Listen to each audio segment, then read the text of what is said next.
All right, let's see what we got going on with this case, man. Because I've been waiting. I've been waiting. Mm-mm-mm.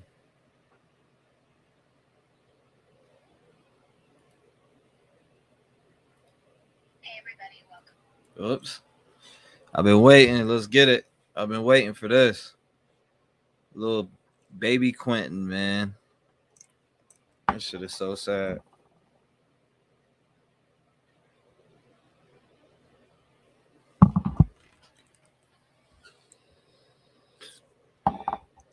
Little baby Quentin. Mm-mm-mm. This shit ain't right, man. Swear it ain't. Here we go. Hopefully, damn, my notifications aren't working. Yeah, that's probably because I ended and went live, went live. You know what I'm saying? That's exactly probably what it is. I'd be thinking. Hold up. I'm trying to pull up I want to pull up the update. Hold up. Where's the news conference at? I almost want to watch this shit so bad. That fucking Nancy Grace. Would that write us into there? Hour and 7 minutes. Evidence Quentin. Chatham County. Hold on. Let me look for this press conference. Shout out to everybody in here holding me down.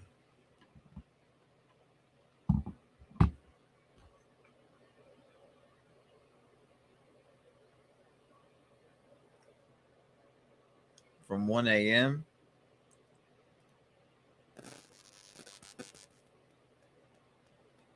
There she is. Got it right there. Yes, yes sir.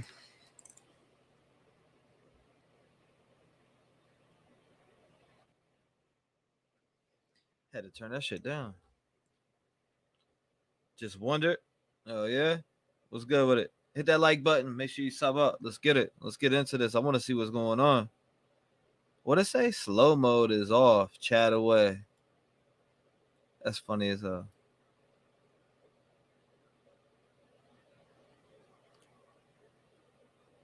Oh yeah, just wondering those and no one comes. WTOC 11. That's what I thought. Let's look though. I wanna. I did see it was at 10 a.m. There's so many people on their necks pressing by this shit. I'm telling you. Oh, hey, you said it was WTOC 11.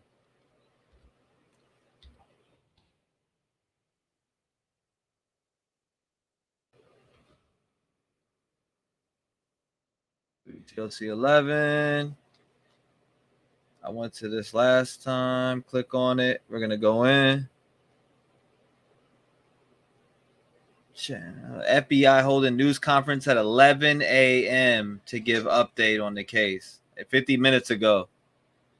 So it's legit.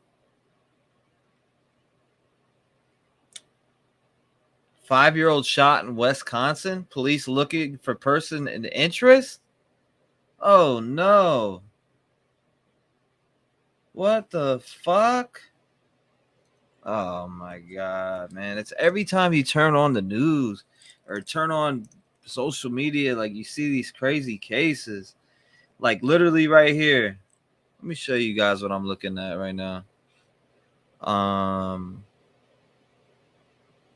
yeah, let me show you guys what I'm looking at. Boom. Look at this shit. Neighbors are concerned that the shooters has not been caught. Let's see, 5-year-old shot. Only 3 likes on it, right? Nobody gives a fuck about that 5-year-old they got shot. What kind of bullshit is that? I don't know.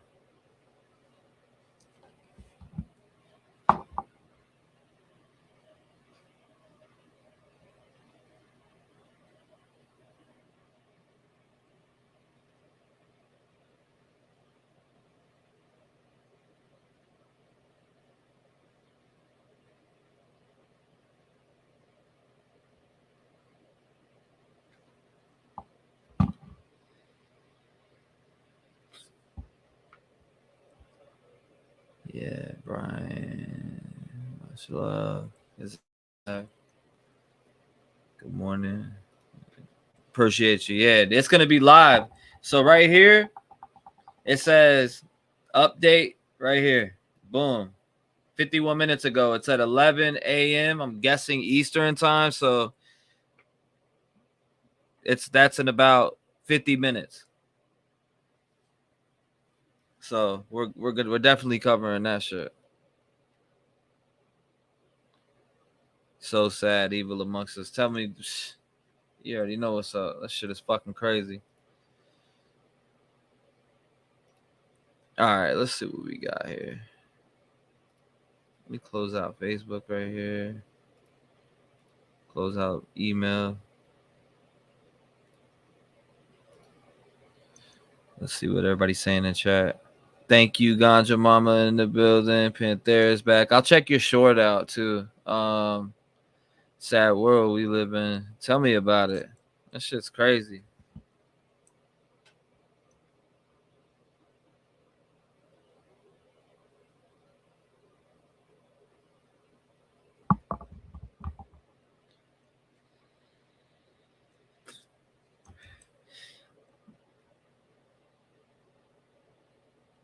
Shit, I got the motherfucking heat on right below me, blowing right on me. So we got to. Let's see. I want to watch a couple videos today. Simon, Quentin Simon. What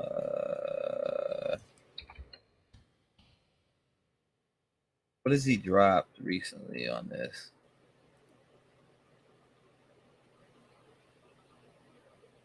Keep us posted what's going on if we don't know. Go to the house. Yeah, but we don't want to miss it if they have a conference. Yeah. Either. We're kind of caught in between two things. Yeah, he's missing it this time.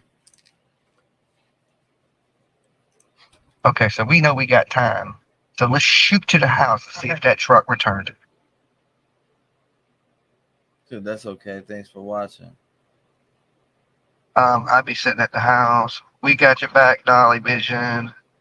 Make sure y'all hit that like button as y'all tune in, guys. Okay? And if you're getting any bad reception or anything, I hope everything. So he said he's caught between two things right now, so he don't even know if he could do it. Working good out there on my end.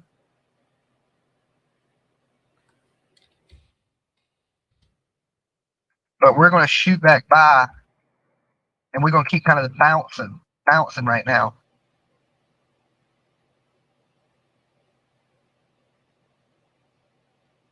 He's a.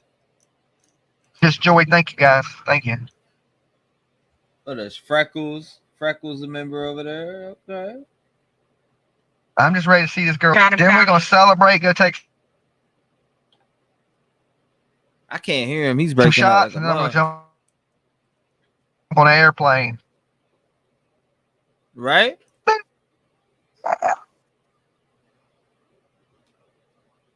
Little choppy. Yeah, we're. Ann said, I was worried about you, Dolly. No need to worry. I'm good. Hey, Dolly, I'm passing the blunt to you, bro. Awesome. I'm virtually hitting it. We're heading there now. I'm back. Had to check out Dolly. I'd rather be here. Thank you, Chaney. I appreciate that. See, I see a super sticker. Angela T. Only stay at the house and one go to the conference.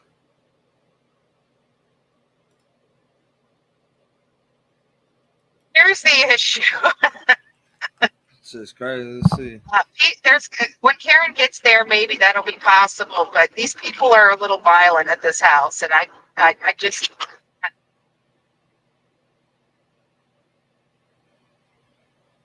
I mean, I'll be at the conference. Let me sit out here. I mean, I can do it that way too. I don't care. They come out and say anything to me. There'll be 2 murders in Georgia. It's chilly here. I'll be sitting next to Appreciate them. that.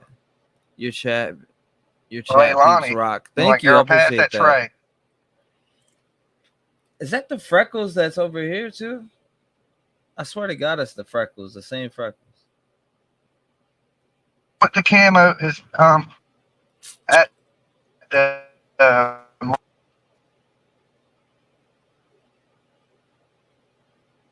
That shit so is the YouTube will lag. know who did it. Good morning. Yeah, I mean safety wise, it's probably best to stay together. But I ain't worried about none of these people.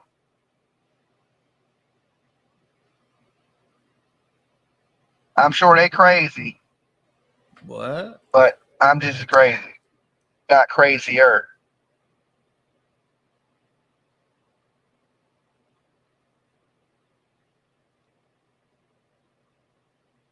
He don't give a damn about kids. He's doing it all for money, and they ain't got no life and need help. Well, in here, what are you doing it for? You up riding around doing anything this morning? Nah, yep. Let me tell you. That's funny shit. Quentin Simon. Let's see what we got here. What is the updated news on this? Does anybody know? Is there anything at all? Well, as the second week of a search continues, Chatham I'm County just curious. Police What do y'all and think happened to FBI Quentin? continuing to work for answers. And this is to the question so many are asking. What happened to little Quentin Simon? The 20-month-old boy last seen on October 5th at his southwest Chatham County home.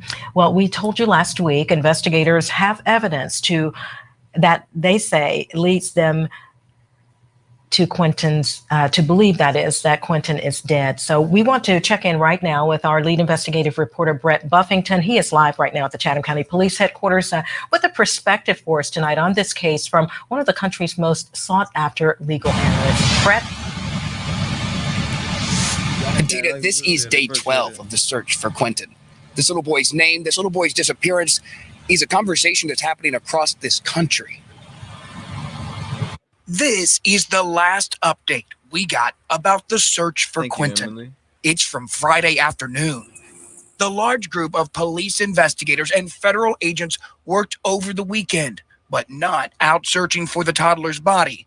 That search has so many people talking and so many asking questions. How could this baby get out of a pack and play, get out the door, through the neighborhood, and so far away he can't be found? Quentin Simon, today's topic of Nancy Grace's podcast. The host and popular legal analyst told us after the story Quentin's mom, hear that shit Leilani so bad, Simon, man. told police is downright disturbing.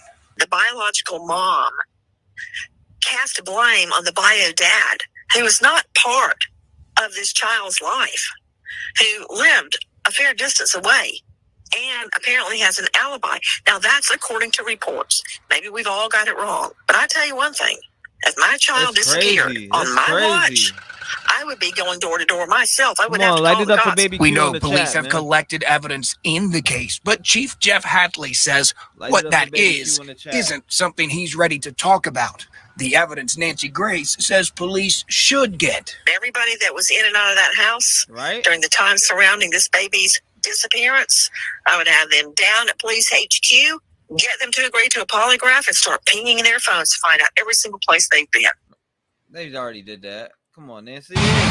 We do know from police that they have taken at least one phone in this case, and we know from police in other cases that when you ping a phone, you can tell exactly where that person in that phone have been and who they've talked to. Police haven't told us what they found on the phone they've already got in evidence for this case. We're live at Chatham County Police Headquarters tonight. I'm Brett Buffington, WSAV News 3, on your side. Good Monday, everyone. What did Nancy speak on the Kylie Rodney? Nancy, did she speak? I wonder what. Hold up. I bet you that ain't on YouTube.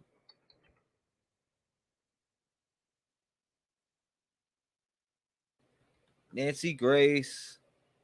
Oh, let's see if she actually got her YouTube up here. Hold up. HLN. That's what I used to watch. This is the show I always would wait for. So hold up, Nancy Grace. What is it? Quentin Simon. Yeah, it's just like that. Quentin Simon, Nancy Gray. On Ichabod, and of course I've clicked on it before, huh?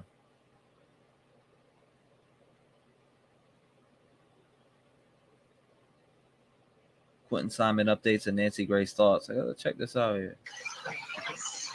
Hey everyone, hope you're doing well. I just wanted to give you some updates, some information that's come out today. No, as far as we know, as far as been confirmed by police, nothing has been stated about Quinton being found. So there is no confirmation on that. But you have that. That's what's up, Kathy. Not everybody is. Chatham County. Because she's blunt, Quinton's you know what I mean? mother made an appearance. See, the thing is, though, is like Nancy doesn't say what you want to hear. She says what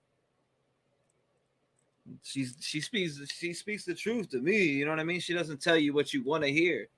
She's she says what the fuck she knows and offer her experience and being just a journalist and fucking prosecute. This all the shit that she's done in her life. She knows what's up. She ain't stupid.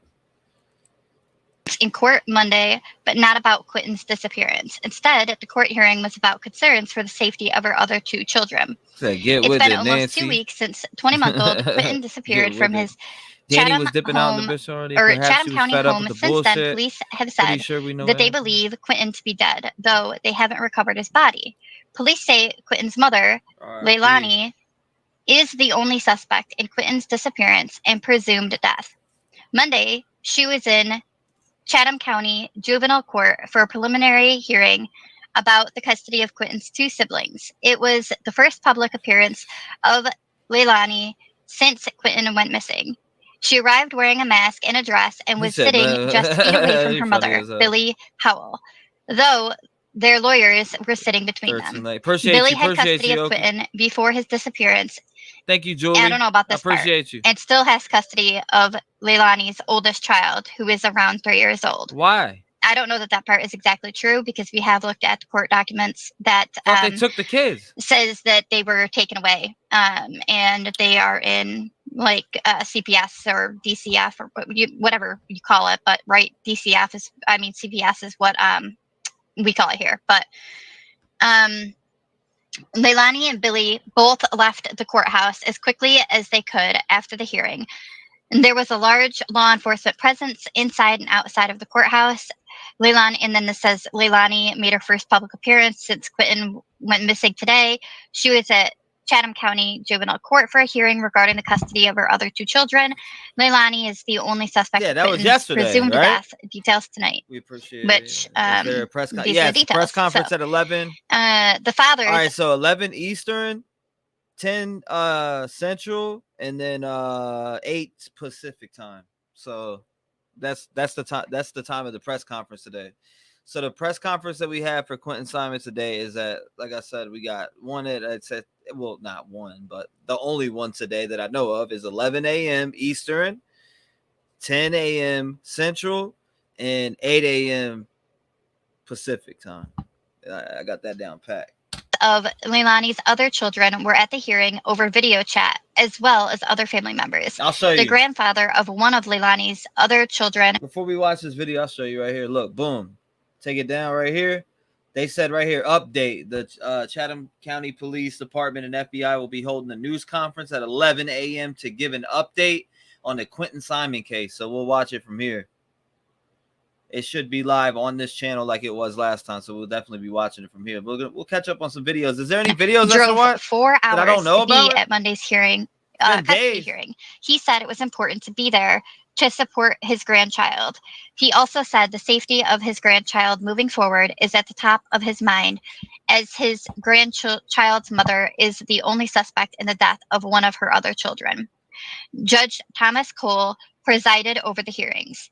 When court was called to session, WTOC asked to have a camera in the courtroom, but Judge Cole denied the request and also sealed the hearing from the public. Cole says he made that decision to protect the privacy and safety of the children involved, though he does understand the public interest in the case. All right, Julie, appreciate it. After he made that decision, WTOC had to leave the courtroom. About 30 minutes then, yep. The people that stayed in the courtroom are also under a gag order and not allowed to discuss what happened. Again, Monday's hearing was over the custody of Leilani's other 2 children, who are around 6 months and 3 years old. We do know that legally these hearings have to take place within 3 days of a child being removed from a home under emergency order, or DFCS requesting to remove a child. So that's what I was referring to, right? So they say they know that, but I guess they don't know about the paperwork from the court about that having happened. Maybe they don't know about that. WTOC has asked for any records pertaining to Monday's court hearing, but weren't given them because the hearing was sealed. Just to be clear, this was not a criminal hearing, and Leilani has not been charged with anything. WTOC did ask the Chatham County Police Department for any updates in the search for Quentin Simon, and the department responded that they didn't have any new information to provide. So, as of when court was today, and I don't know exactly what time that took place, the police department is saying that they did not have anything to share. They had nothing that they wanted to release or put out there. I've checked the updates, and I don't see any updates either that they've put out in regards to Quinton or the case on any of their social media. And then here is a video that I will play for you as well. This is also talking about any updates with the case. Well, as the second week of a search continues, Chatham County Police and FBI continuing to work for answers.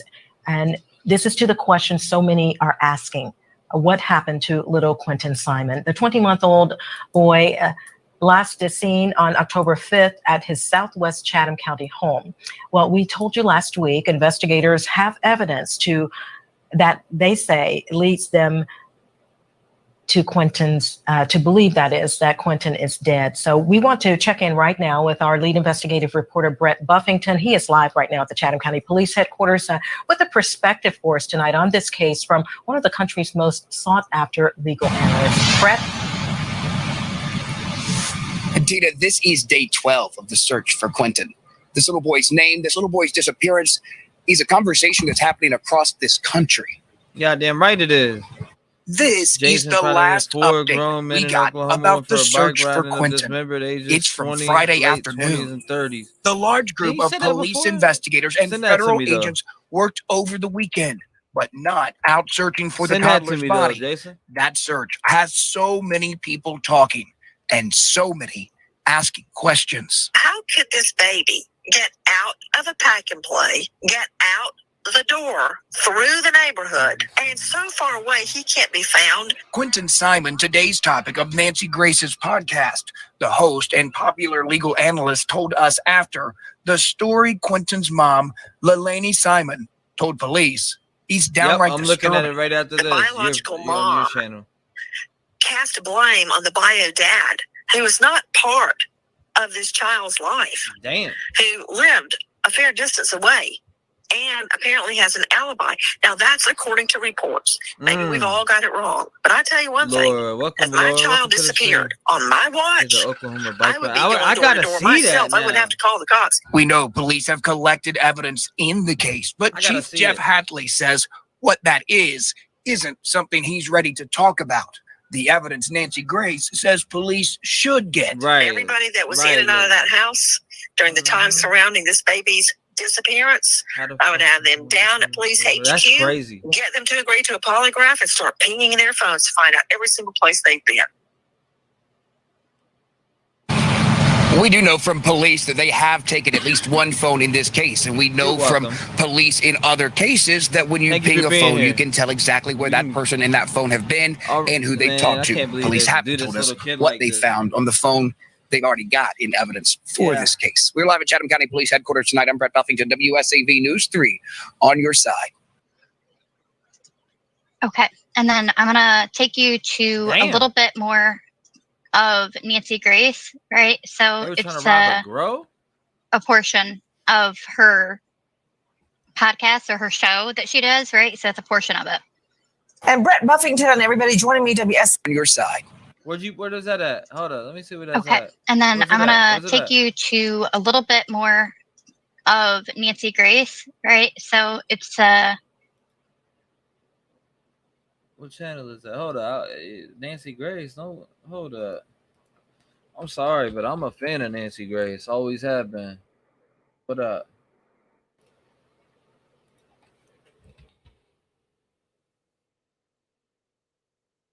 There she is, Nancy Grace, right here. Boom. Oh yeah, let's hear it. 1 minute. News Nation affiliate. We've got almost a 4-hour window that we can absolutely confirm where he could have gone between 6 a.m. when boyfriend left and 9:42 a.m. when the 911 call was made. Although we believe the family was up looking for him before they called 911, which I understand. I was screaming my head off and that baby's rough before I would think of calling 911. I was hoping I would find him there. What?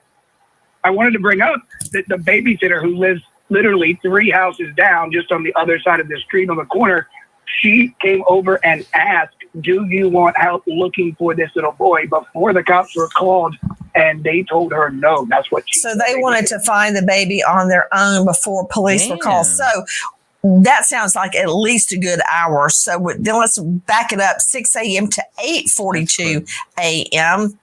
because the babysitter had to hear about it and then come over there and have the conversation. Everybody looking for 20-month-old Quentin Simon. Could you tell me something, Brett Buffington, who lives in the home? Oh, boy. So the house was owned by the grandparents, Thomas and Billy Joe Howell. In there, we also understand that one of their sons stays there.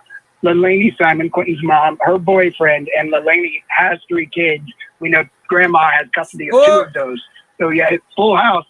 So, all right, you've got the grandmother and the grandfather. They own the home. You've got Quentin's mother, Leilani. You've got her boyfriend, Daniel Youngkin, who got up and went to work. And you have other children. So a lot of people in the home, and nobody knows what happened to Quentin. Although I know this, they got enough money to have a pool in the backyard. Man, I didn't know she was on it. And Brett Buffington, everybody joining me, WSAV News 3, News Nation. Who the 5-year-old girl screamed? I've been good.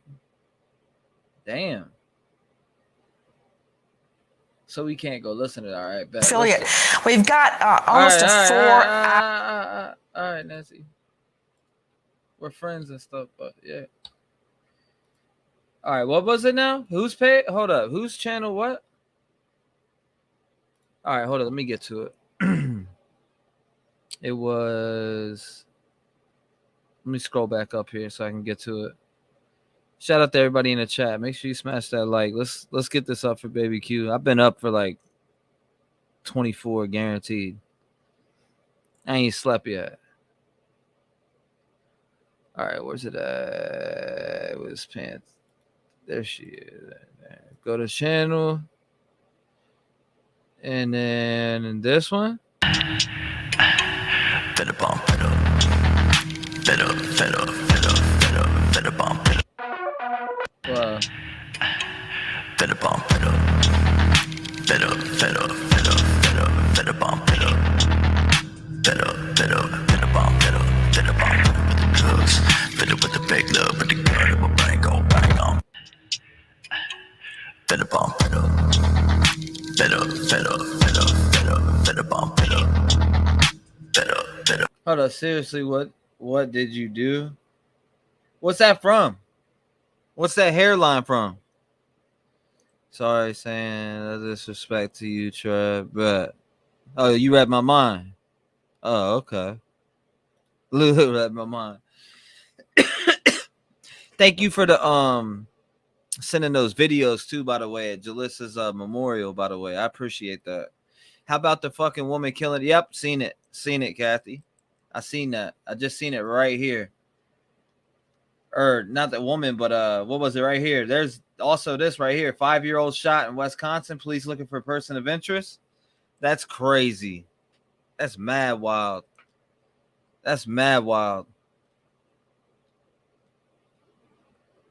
Yeah, thanks. Take care. Huh? Reading this chat. Let's see. Kathy, man, where I haven't heard about it. This case right here. Look at this shit. 5-year-old? What? That's what I gotta see real quick. Hold up. Wisconsin? Falling leaves mean falling prices. During the LA Waters Fall Sales Event, shop special savings on Lazy Boy recliners, now starting at just $5.99. The Fall Sales Event going on now at LA Waters Furniture and Mattress in Statesboro. Oh, you're welcome. Good evening. Thanks for joining us. We continue to follow that breaking news, that shooting tonight on the east side of Green Bay. It involved a 5-year-old girl. Happened just before 5 o'clock. Police responded to a residence on Amy Street near Bellevue Street, right? where the girl was found with serious injuries. Jason Zimmerman has been following this breaking story. He's live in Green Bay now with more. Jason. Bill, it's been about 5 hours since the shooting, and investigators tonight, they are still out here on the scene. We don't have a lot of details, but what we do know is that police are looking for a person of interest who was last seen leaving in a dark green Mercury Milan. This ain't Green Bay. That's right around the corner. This latest shooting in Green Bay is especially disturbing as investigators focus on this housing unit in the 1600 block of Amy Street, confirming that the victim is a young girl. The victim was discovered to be a 5-year-old child who was taken to a local hospital. At this point, I do not have an update for you as to the child's condition. While police tape has blocked off the area closest to the scene, many in the neighborhood stood nearby in disbelief, including Lynn Jones, who says children play in the area all the time. She wonders what could have led to someone firing a shot in the direction of a 5-year-old. I would like to find out what's going on, too. Because it's my neighborhood. You know, I don't even know if I want to let my dogs out right now. Because, I mean, do they have the person who did it? Do we know that? We don't. No. So, fabulous. Police Chief Chris Davis, who spoke a short time after the shooting, promised going a thorough on, investigation. We are still obviously at the very beginning of what will be a pretty detailed investigation. There's still a lot of investigative work for us to do to get to the bottom of this and to find out what happened. But obviously we are committed in a case like this to get to the bottom of it. Police also tell me they do not believe the public to be any danger tonight. Anyone with information is being asked to come forward. Reporting live in Green Bay, Jason Zimmerman, Action 2 News. I'm trying to look up, like, if they're a parent, like, who the fuck is the parents? That's not far from here. That's like literally, I could be there and like, I could be at that spot right there in an hour and 10 minutes. Literally, just about. When it was time for renovations at... That's crazy. 2 dead after plane crash in Florida neighborhood. Good gracious. Oh my God, what is going on? Plane crash. I mean, you know, but still, good God. All right, so we got this right here. This is what we're waiting for. If you came in and you don't know the time that it's on is in about 30. Oh, no, not 30 minutes. About 23 minutes, 20, something like that. Yeah, we got about 23 minutes. We got 23 minutes till press conference. So we could watch this video over here. Hold on, let's exit this, go to here, and finish watching a portion of her podcast or her show that she does, right? So it's a portion of it. All right. So and Brett Buffington, everybody joining me, WSAV News 3, News Nation affiliate. We've got almost a 4-hour window that we can absolutely confirm where he could have gone between 6 a.m. when boyfriend left and 9:42 a.m. when the 911 call was made. Although we believe the family was looking for him before they called 911, which I understand. I was screaming my head off in that baby's room before I would think of calling 911. I was hoping I would find him there. What? I don't know what you're talking about now. I wanted to bring up that the babysitter who lives literally 3 houses down, just on the other side of this. I know what he's talking about. He's talking about that guy, the dog, the guy with the dog. It's like, like, this shit ain't fucking funny, you goofball. He came over and asked, do you want help looking for this little boy? Before the cops were called and they told her no. That's what she So said. they wanted to find the baby on their own before police were called. So that sounds like at least a good hour. So then let's back it up 6 a.m. to 8:42 a.m. because the babysitter had to hear about it and then come over there and have the conversation. Everybody looking for 20-month-old Quentin Simon. Could you tell me something, Brett Buffington? Who lives in the home? Oh, boy. So the house is owned by the grandparents, Thomas and Billy Joe Howell. In there, we also understand that one of their sons stays there. Man. Lelanie Simon, So Quentin's mom, her boyfriend, and Lelanie has 3 kids. We know grandma has custody of 2 of those. So, yeah, it's full house.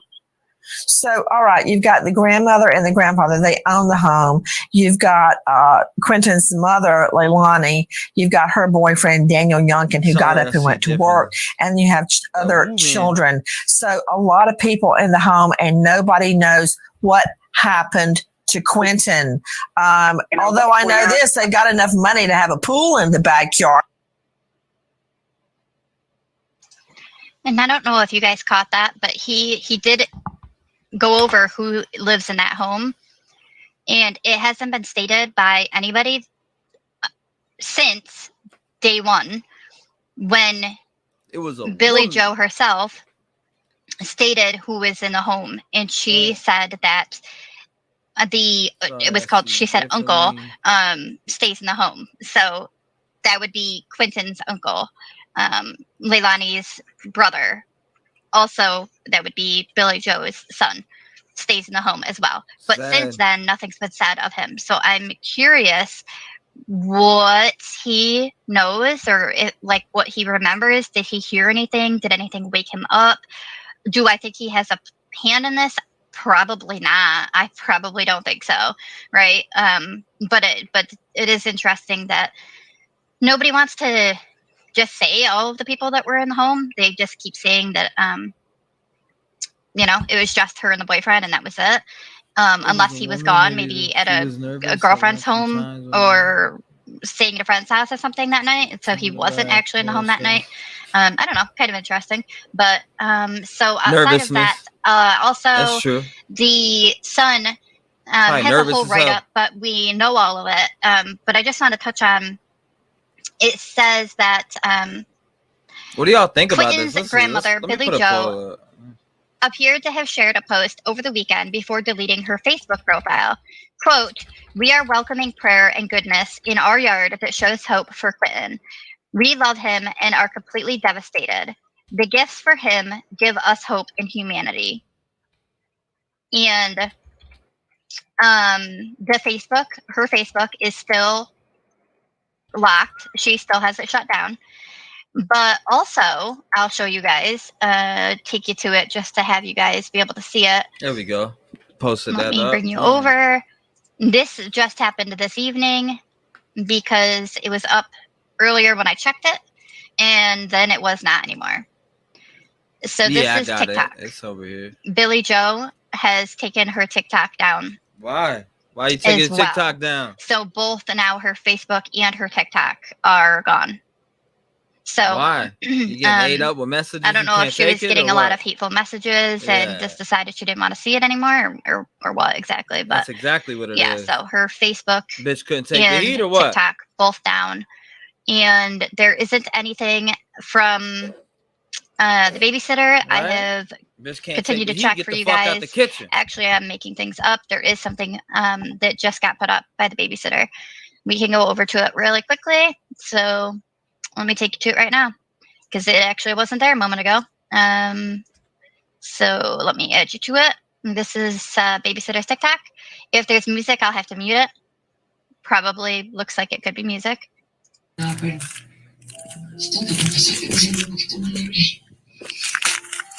bueno, lo que les quiero pedir es que quiero seguir trabajando en la empresa, porque ese compromiso va más allá de una obligación. Yo estoy de acuerdo. Sara ha logrado muchas cosas para el beneficio de esta empresa. Cuenta conmigo. Yo ya no quiero más pleitos ni conflictos. Sara es un buen elemento. Gracias.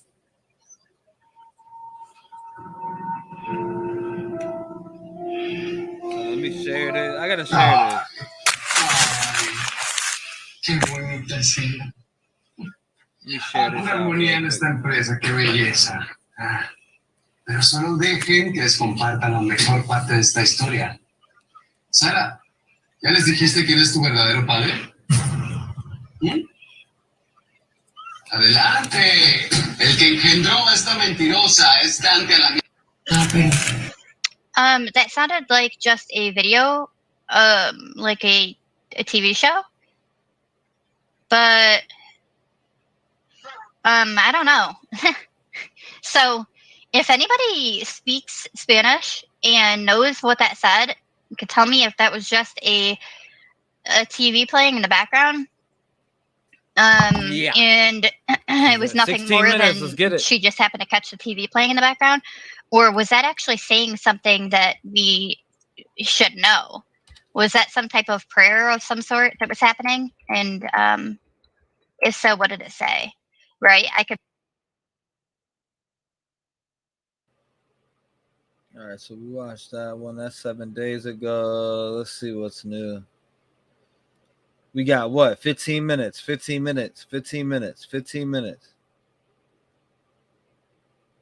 Updates. Ooh.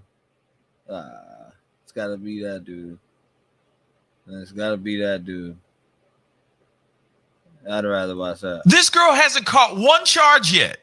Why is she still breathing in freedom air? P-A-S-C-A-L. What's up, y'all? Pascal back at it again with another pop-up video. Be sure to follow me on TikTok, Twitter, and on Instagram, The Pascal Show. One word. Hit that like button down below.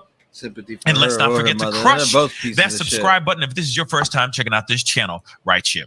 Anyway, we got to jump into this. This is a quick show. This is a quick video. I got a live show going on in a little bit here, but I wanted to give you guys some. See, my thing is though, if they're why are they gonna come out and if they're doing a press conference, like now at this point, if you're doing a press conference, like what? Don't come out and to give us the same information we already know. Like you obviously know some more shit than we know, right? This time, don't come out with that same bullshit. Please don't come out with that same old. Oh, we took the kids out the home and we did this. Nah, that bitch needs to be in cuffs, in prison, going or on her way to prison, and hopefully they found baby Q. You know, shit. Updates revolving didn't around even get a chance to fucking live. Case Grandma's a piece of shit. Simon, as we already know, this almost 2-year-old boy went missing in Savannah, Georgia. He has now been presumed unalive, and the person who said, allegedly, who has confessed to unaliving this little bundle of joy is his own mama, Leilani Simon. Now, what's really interesting is that they had a preliminary hearing today, this morning. And I even said it in my last live talking about this case. I said, hey, I really want to see if Leilani's actually going to show up, because all of us have been sitting here going, man, did she kick rocks? Did she just take off? Did she run away? Is she out here in these wilderness streets? What's going on here? Because she has not been charged for anything.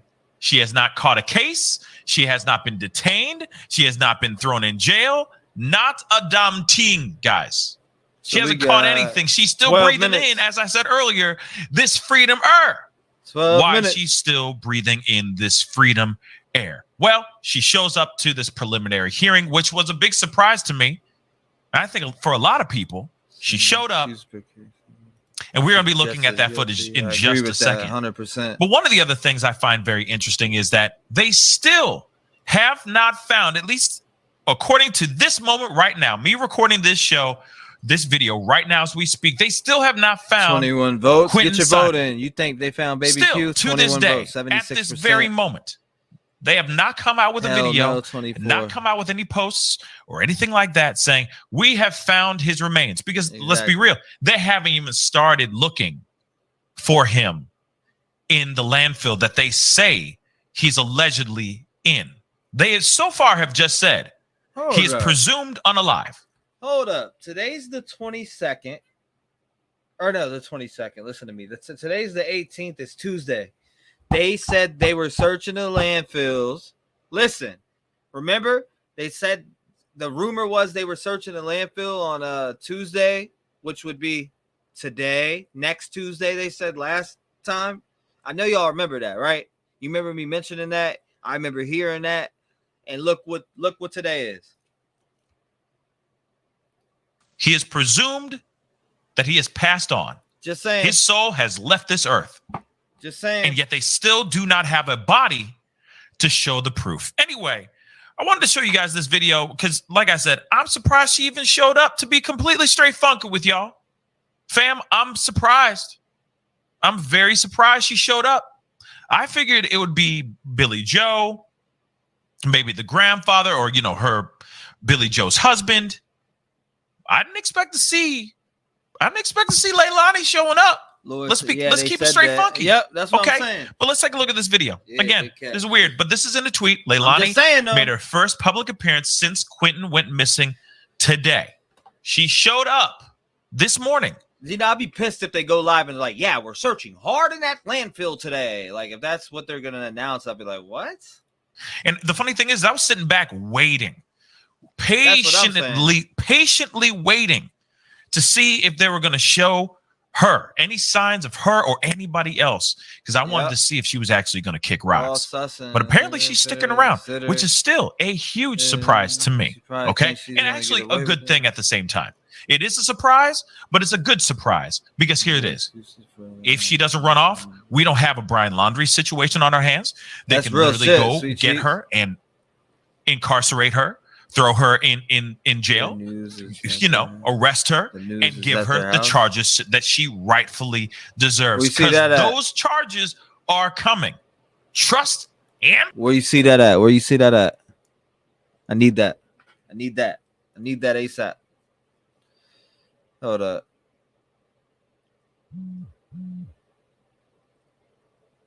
Who? What? Hold up. Let me take a gander.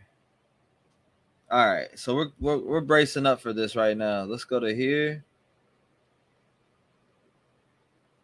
We got boom. Okay, so live. Damn, everybody's in there filling that shit up. Let's go ahead and do this. Since everybody's in there, let's go to here. Copy. Put it over here. Get ready for it because it's about to come on here in 9 minutes, guys. 9 minutes. 9-minute countdown. What do you guys think's gonna happen? So I just want to see let's see. I want to see who gets right here. What do y'all think's gonna happen? What's your personal opinion on what you think they're going to speak on? I mean, what could they possibly come out and say besides we found them at this point? Or we're searching, I mean, what are you going to say? We're searching a landfill today. Like, I mean, what more is there to say? We removed the kids from the home. Yeah, we know. You know what I mean? Like, what is it going to be? I think that's exactly it. Confirmation that they're going to search the landfill today, and it's still time to find them in the trap. The cadaver dog is. Yeah. That's what I'm thinking. That was honestly my opinion on what they're gonna say, but you never know. If they get up on there, they might say they found her. You know what I mean? This girl hasn't caught one charge yet. Why is she still breathing in freedom air?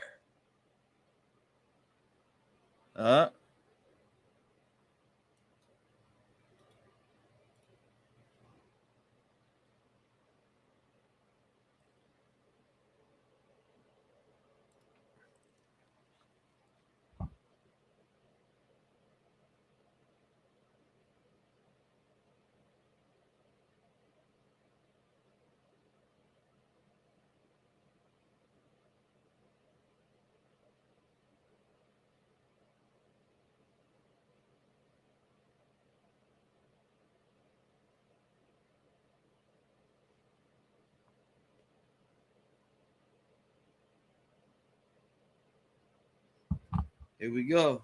Let's see. Let's take a gander at what's going on over here. Let me pull this up real quick. What is that? Bing bong. Pull that over here. This there.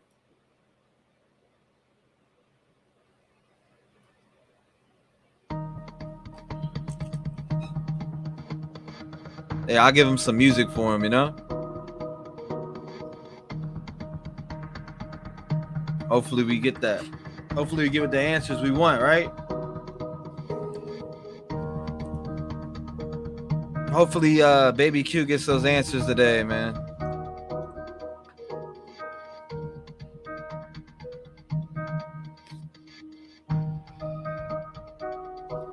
I'm curious.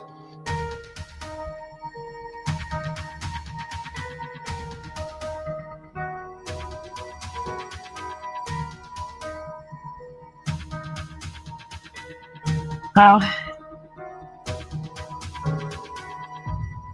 All right. So,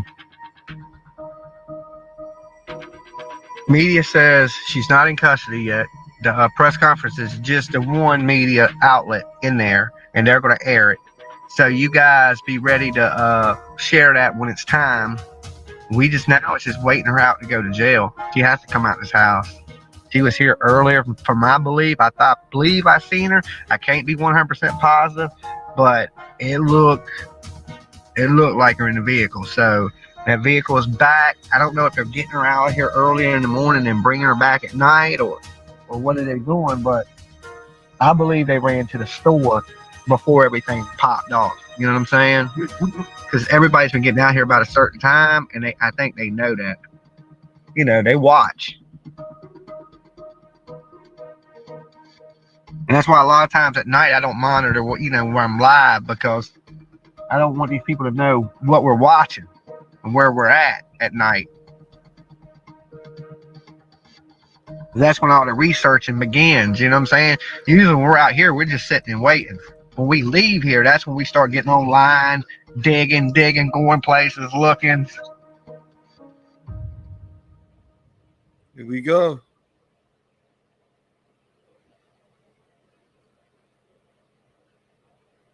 You know what? When that news lady moves, just go get our spot back. What do we got? Now we got 5 minutes. 5 minutes. 5 minutes. The grass. Knock on the door. Can I borrow y'all's lawnmower? Got the grass over here. I need that. I'm freezing. It's cold out here, guys. It's cold. It is cold. I got my jacket with me though. Karen, if you're still listening, I think I might take you up on the coffee now. Mocha. It's a mocha. Yeah, So- zero freedom whatsoever. Hell. I have never been bit up by so many ants. We need to get a power cord, maybe. No, I got plenty of juice. Just don't let me run dead. Load of power. I gotta turn the car back on. Oh, we have power. I forgot about that. What? I got an extension cord in the converter. I can literally turn the car on. It has like a generator. Yeah. I mean, that's good. We'll figure out. Television, you ready for DoorDash this morning? Oh, God. As long as it ain't like it was the other day. Helen, whatever they do, I need hot coffee, light and sweet. She said light and sweet. I'm freezing. Why'd you wear No, shorts. That's what I'm saying. Hold up. What up, Tom? What's good, brother? Oh, here we go with the coffee. See, them are young. Summer, but they never got them for me in time. They still owe me. They still ain't paid me for them signs. Man, they got the I bought them seats about signs. that They bit. never sent them to me. They still ain't They got the got my money motherfucking back seats yet. about that bitch. So they better watch a baseball game. And shit. But I still got to get a Cody Bigsby banner for Hampton. And when I get back, that money they owe me for them signs they never gave me for Summer Wells, I'm just going to get them to roll that money over into the banner for Cody. And I'm going to go hang that banner for Cody out there in Hampton. And then, of course, I'm going to be in Tennessee the 30th to see Don Wells get out of jail. Of course, just like this person here, I want answers for Summer Wells. That's the main thing. I want little Summer found. So I'm going to go out there and do a little more searching, a little more recon. It'll just be me out in Tennessee, Dolly solo project. So all my Tennessee people out there watching, if y'all want to meet up in Tennessee, get up with me, okay? That holler's kind of scary by yourself, okay? I ain't going to lie. He said that. You'll never know when Candace Wells is going to run out with a machete or anything. It's damn. Where did I hear? What news station did I tell you guys that was going to be on? WTOC? Huh? I thought you said WTOC. WTOC. Yes, that is it. Thank you. This whole thing is backwards. I know Dolly said yesterday he had to get back home to send out the T-shirts. Shit, y'all want that? Yeah, I got a lot of work when I get back home. Just shipping, right? And I'm going to bring some people in to help me, okay, when I get home. So when I get back, I'll just have it all set up to where... Hold on, we about to go to the press conference right now. Those shirts go out pretty quick, press so it's not a big deal. Hold on. Here we go. Where we at?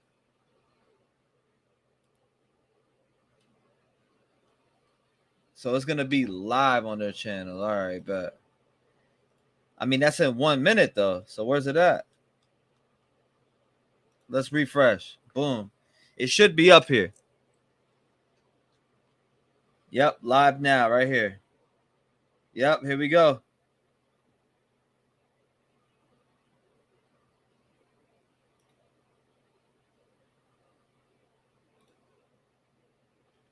All right, here we go. So like I was saying, what do y'all think is going to happen? Rev, check DM on Twitter. Yeah, I definitely check it. Hold up. Give me a second here. Let's see. There was a lady who was a soldier. And I'm just curious what y'all think is going to happen today. I'm curious my damn self. I'm still curious. Media at the press. An FBI entered a new phase in the search for Quentin Simon. A short time ago, we began what will be an extensive search of the waste management landfill located here in Chatham County. As with every step we have taken in this case, the need for this search was based on where the evidence led us. We have spent the last several days preparing and deploying extensive resources to support the search team and the investigators. And I would like to thank, for a moment, Chatham County Sheriff's Office, Sheriff John Wiltshire, Chatham County Emergency Management Agency, Savannah Police Department, Savannah Fire Department, Chatham Emergency Services, and many other agencies that have assisted in getting us prepared to begin our search of the landfill.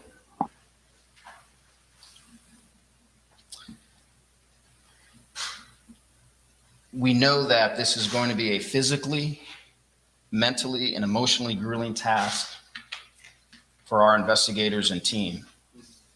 Yesterday, our team posted this picture of Quentin here on the wall of this operations center as a reminder of who we are searching for and why we continue to work so terribly hard. We want justice for Quentin just like everybody else, and we want to find his remains so we can give him a proper resting place. Once again, we are indebted to the FBI for their unmatched expertise that they have provided to us since they arrived on scene. Here we go. Less than 3 hours after Quentin was reported missing.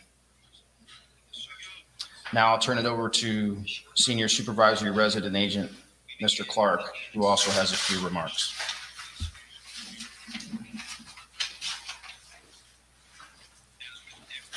Thank you, Chief. Good morning, everyone. My name is Will Clark. As the Chief said, I'm the Senior Supervisory Resident Agent of the Savannah and Brunswick offices of the FBI. Throughout our process here, our goal has been to bring Quentin home and to hold anyone responsible for his disappearance accountable. We, along with our law enforcement partners, go into this process with heavy hearts. All it is a bunch of... We did not want to end up at this point, but the evidence has taken us here. We are not just randomly searching this landfill. We have evidence, specific evidence that leads us to this large property. To help in this search, the FBI has brought in specialists from Quantico, Atlanta, as well as all of our personnel here in the greater Savannah area. The FBI's evidence response team, which has experience in landfill searches like this, is heading up part of this operation. It's bullshit. At this moment, we have dozens of FBI personnel on scene in support of the Chatham County Police Department. We will have Chatham County and FBI personnel in the landfill each day, conducting a systematic search of the debris. This will be a complex and strenuous effort. Searchers will move through the debris placed on the search deck looking for evidence. Let them know. Once that debris is cleared, it will be placed on the search deck and then removed and then replaced with another section of material. This will not be quick, it will not be easy, and the outcome is uncertain.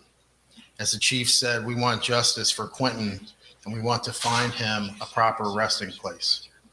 Again, we share the sorrow felt by millions and promise all of our available resources and expertise to assist Chatham County in finding little Quentin.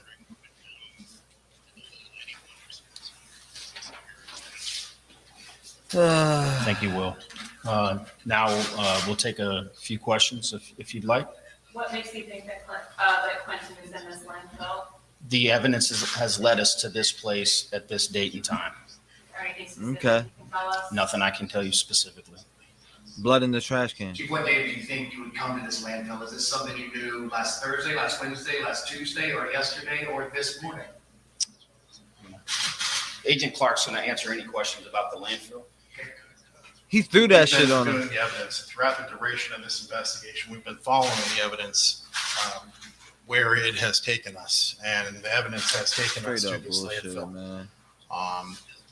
The efforts to undertake this landfill search have been several days in the planning. We brought in experts in landfill searches to guide us to the specific area where we'll be searching. Like I said in my comments before, this is not, we're not searching the whole landfill. We have a specific area where we are looking. And Agent Clark, in these landfill searches, I know the recovery or the evidence team has done this before. Is this an area that you've now gridded off? There's no more trash coming there. It's away from anything new that would be coming in? Yes. And is that because of where this trash specifically came from? Yes. And then for the chief, if you don't mind. Sure. You know, we talked to you 2:30 the Wednesday that he went missing, and you were so hopeful in this. And your tone has changed. Yeah, I agree with that shit. You must be Let's go. The investigators and agents, just can you talk about how hard this case has been? Yeah, you're trying to get me to cry, I think. But it has. You know, we had a meeting yesterday, and to look across the multitude of people that are here and to feel and see their emotions, and but that's coupled with determination and dedication so we can find little Quentin and provide him a proper resting place. It does take its toll.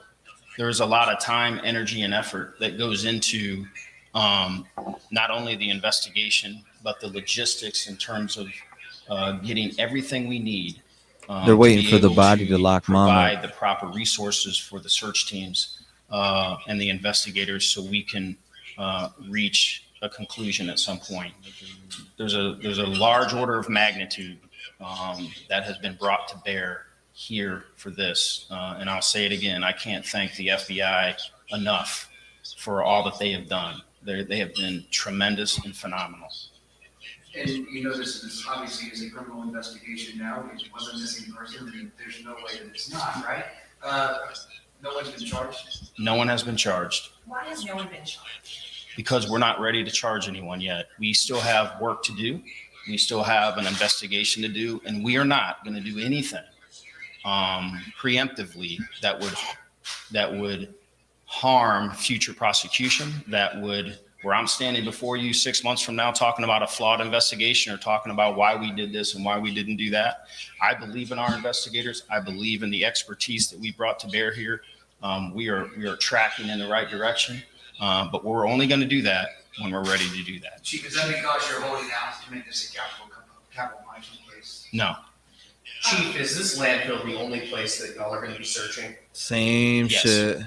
You mentioned, of course, that this is going to be a large-scale, really strenuous operation. Do you guys have a vague idea of how long you think it'll take, or is that just kind of up to what happens out there? It's kind of up to what happens, but as that's what I'm saying. Agent Clark said, this is not going to be quick. This is not going to happen within a day or so. We are here for the long haul until we determine that we don't need to be here anymore.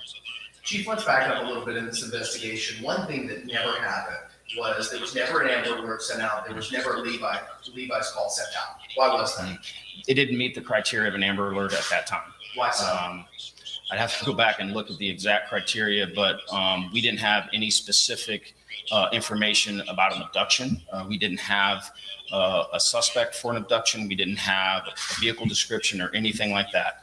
And Amber Alerts are very prescriptive in terms of when you can issue them, and we didn't have that information at that time. Chief, how tough is it to stand here right now and know the only outcome? This is someone threw that little page in the trash.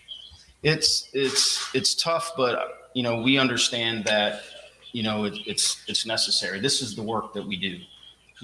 Albeit emotionally draining, albeit tough, albeit difficult. But this is what the community asked of our law enforcement officers. I want to clarify something, Chief. It was asked a question earlier. Do y'all believe that Quinton was brought here and thrown in the landfill, or thrown in the trash and then ended up in the landfill? We believe that he was placed in a specific dumpster at a specific location, and it was brought here by regular means of disposal. I can't answer that. Is Leilani Simon still the only suspect? She is. You mentioned the other day you didn't believe she was a flight risk. Has that changed? That has not changed. How hopeful are you that you'll find Quinton's body? I have every belief that we will find his remains here at the landfill.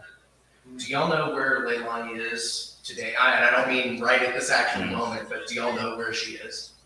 I believe she's still here in Chatham County. We do not believe she's a flight risk. And again, I'll ask one more time, what makes you believe she's not a flight risk? I can't get into that. Okay, thank you. Y'all have a great day. I can't get into that. You guys have a great day. I'm going to tell you the same regurgitated news that we're going to go search this Tuesday like they said last fucking Tuesday. We heard about this, right? We heard about they're going to search this Tuesday. Yeah, we know. This is what they said they were going to do. They said they were going to do this. We should have already known what this press conference was. Yeah, we're going to go search the minefield. We got all the resources we need. Like, stop it. This is a kid. You could have had the resources and been searching that fucking landfill. Get the fuck out of here.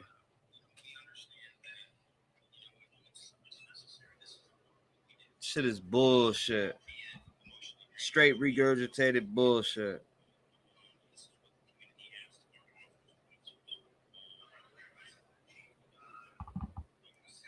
That poor baby, Linda Vincent said, why did they wait? Yeah, I don't get that. I think waited for the FBI. They could have got out there and started digging and searching.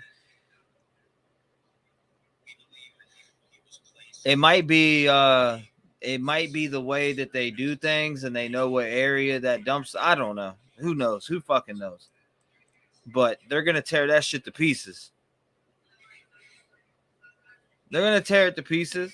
Hopefully they come up with something.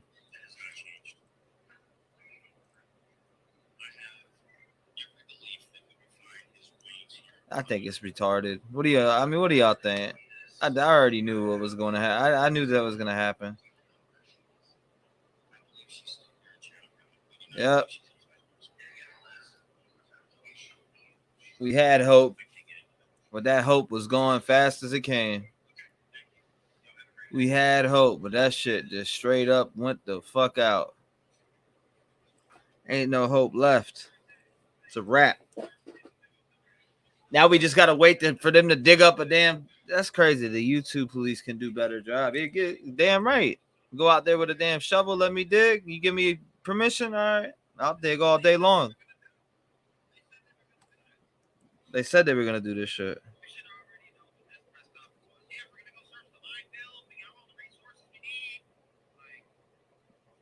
Nobody want to hear that shit, man. We already knew. I already knew. I remember catching that last week. Bro, that shit is so frustrating. It's so frustrating for that kid, man. It's so frustrating for that kid. It really is. It is so frustrating for that little baby. It really is, man. That shit breaks my damn heart, man. You would have thought, right?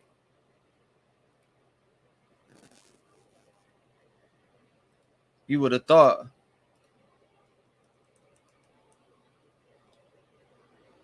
Nope. Nothing. Let's see. Let me read some of these comments. The state failed. If they don't find him, what then? Poof, gone. Hope went out the window. So we know for a fact that they have evidence that he was put in that dumpster, or else they wouldn't be going there. So they know for a fact that he was put in the dumpster. That kid was thrown away like a piece of trash. And she's gonna say that she dare say that she don't remember any of that shit? Are you kidding me? Wow, you threw your kid away like a piece of trash, and now the police got to go get him so he can have the proper burial? Yeah, okay. You deserve to be put down like the rest. When they find him, it'll be breaking, not a planned press. Yeah, that's what I was thinking. That's why I said that. They're going to tell us this, or they're going to say that. Really sad law enforcement. Their shit, too. That's crazy.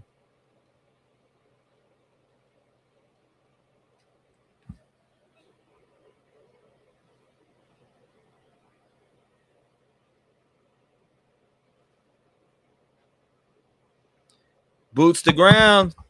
About to build a boots to ground team. Fuck it. Anybody down for the boots to ground team? Holler at me. Let's get it. Preferably that shit's crazy. That was really like pointless. It was pointless to tell me something we already knew. Like, we already literally knew that shit. Have you been following the Daryl Brooks case? Nah, but have you been following the Sean, or what is it? The Sean Daughtry case? Daugherty, isn't it? Daughtry? Hold on, the Sean Daughtry case. You been following that? That case is nuts. We back to regular programming? The Sean Daughtry case. That's what I'm about to go back to, because that's crazy. They got to go over here, bring in all these things, dig up all this shit. Sean's case is heartbreaking. I know, it's right there in my hometown too. Sad. Not Yorktown's not my hometown, but like the whole 7 cities. Sad. I'm surprised not a lot of people are giving that a case attention. It seems like everybody just runs for the clout cases, where it's mass media and shit like that. You know what I mean? Instead of going like, boom. Today we're going to get into... This is the case I've been checking out. I was checking this out all night. I really wanted to check that press conference. I was hoping they found Baby Q, but they didn't. This is so disgusting. Law enforcement should have been at that. Yeah, that's what I'm saying, Linda. Like, they should have been at that shit. Like, what? I don't like them dudes are capable to pick up a fucking shovel, get a crew to come in there and do whatever they do. Like, they could have been done. They could have been on it, but I don't know what their plan is. You know what I'm saying? I don't know. He's just sitting in there rotting, and y'all are just fucking, yeah, we'll do it next Tuesday. Like, is that how human life is today? I guess it is. I mean, it really is. Let's go ahead and throw somebody away like a piece of trash, and next they're nothing. Shit's goofy as fuck.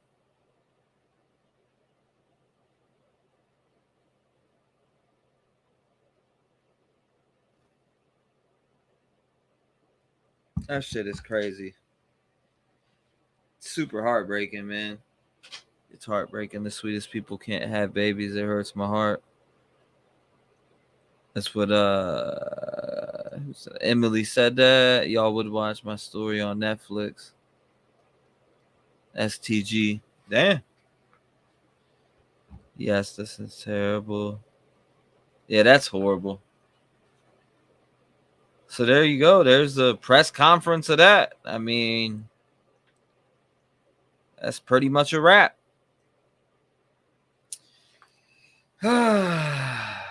Frustrating.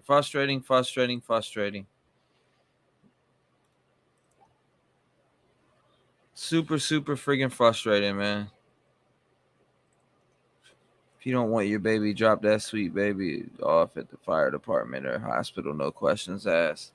Yes, this is terrible. Yes, Northern Sheba says. I've been following the Sean case. If he's in the landfill, I'm sure cadaver dogs will find him. Yeah, bring him to like the spot. You know what I mean, and lead him to the dig. Northern says, "May Quentin and all to gone rest in peace, heaven." Yeah, that shit. That's what I'm saying. That's crazy. This case is crazy. The crazy, make no sense death of 12-year-old Sean Daughtry. Killed.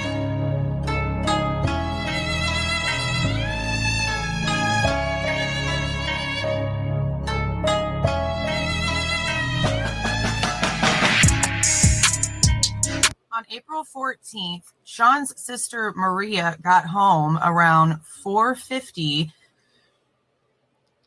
Shane Strong found alive. AWP has been searching for him for days, and this morning he is found alive. What the fuck happened there? Huh? What the fuck did happen there? All right. I think it's time for a title change. Let's see.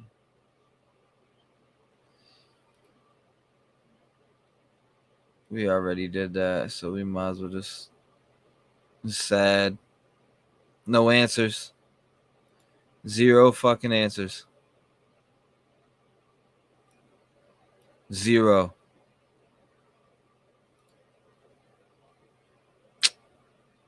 That shit is crazy.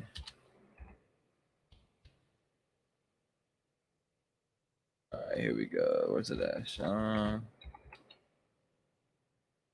Daugherty. Yeah, that shit's crazy. Truecrime.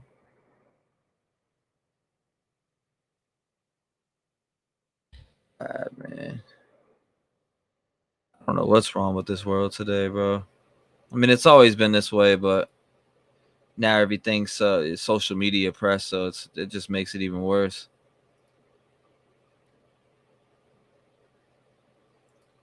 You know, like that's exactly what it does. It makes it even worse.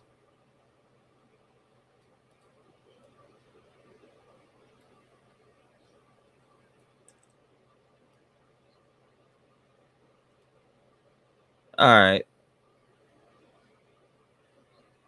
Here we go there. Reload.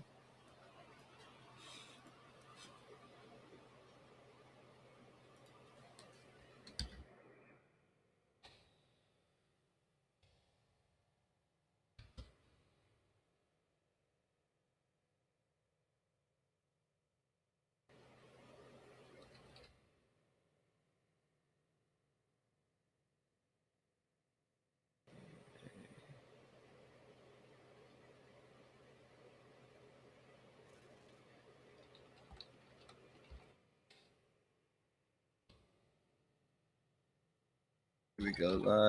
Live. Okay, bet. Make it on both of them. Let me put Sean Daughtry down here too, because this case is just wild. Sean.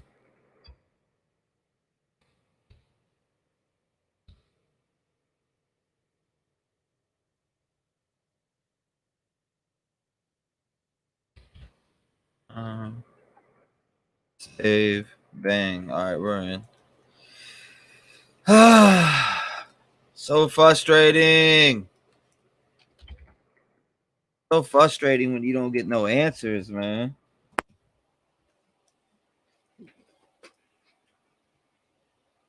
What is Candace going live about here? Let's see.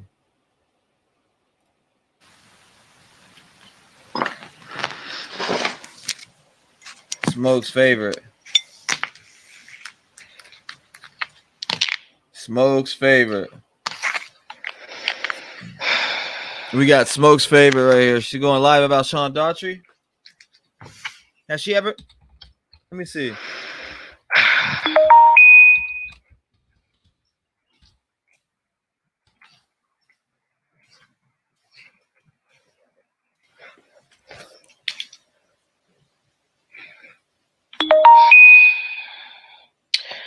I am so stressed out.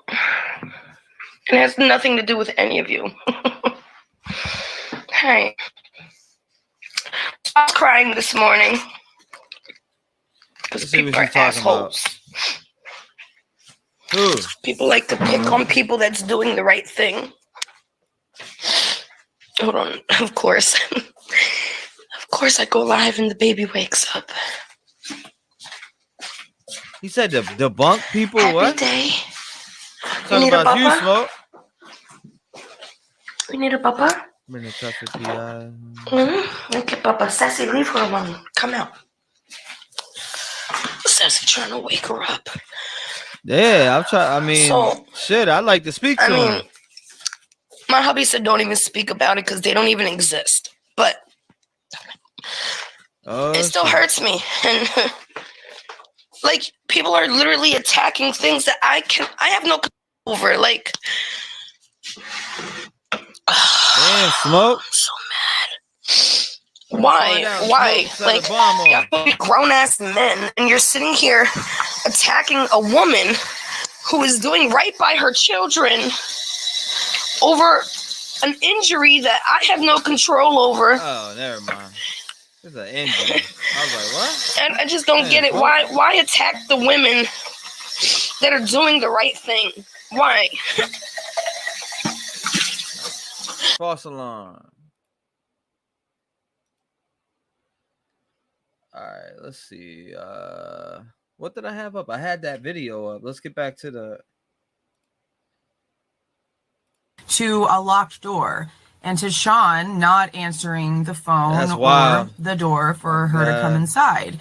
So when she called her mother to let her know that Sean wasn't answering, her mother suggested that she go over the back fence and try to go through the back door, just figuring that Sean was playing a video game and had the TV up too loud that and one. just I couldn't seen hear it. her knocking or hear the phone. I seen it already. But when Maria went into the backyard, she saw Sean hanging dead on their backyard swing set. And the timeline leading up to this situation is not a very long one.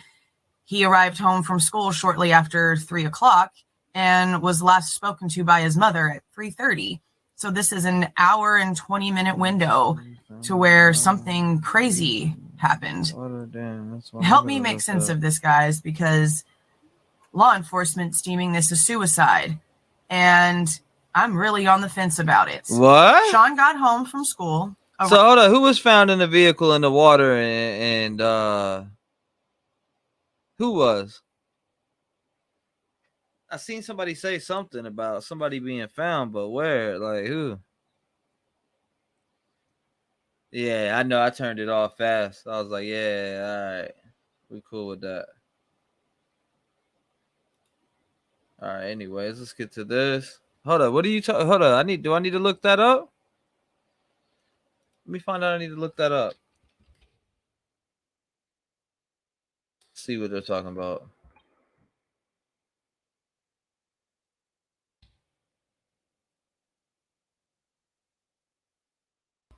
They must have put that on what? Twitter? What?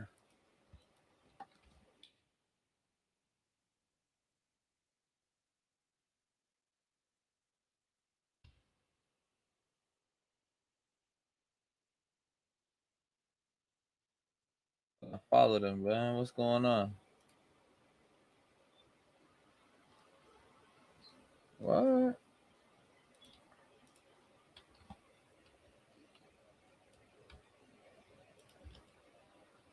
So it's gonna be this one? Huh? Yeah, I guess it is this one. It would be this one, right?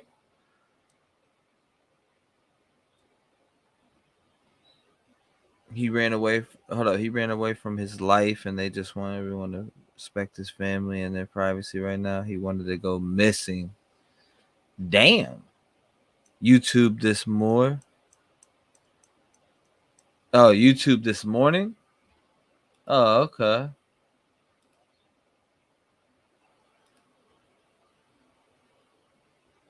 Oh, man. When did I watch this? Did I fall asleep with YouTube on or something? Because I definitely didn't watch that. But anyways. Around 3 o'clock, maybe a few minutes later. His mother pulls in to pick up see what's going the grandma. The grandmother received a phone call from her doctor stating that she needed to have an EKG done, and it was already like scheduled prior to her getting the call, I guess, because she got the call and then was immediately getting picked up to go to the EKG appointment. The appointment itself was only supposed to be about 25 minutes, but then you also have to factor in driving there, waiting room, driving back, right? Jared, who is Sean's stepfather, was already at another appointment about 40 minutes away for Sean's little brother, who's autistic. It was an autistic appointment that was going to last about 2 hours.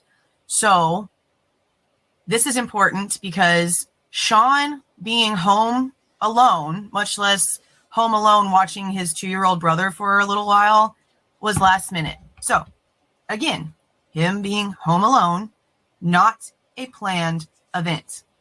Mom and Grandma leave a few minutes after 3. I messaged the private investigation team that is working the Facebook page, which I'm going to leave a link to the Facebook page and the petition that we're going to talk about later on change.org. I'm going to leave links to both of those in the description. All right, so if you have $2 to spare, I mean, come on. If you got $2 to spare, you got to hit this up. I already hit it myself.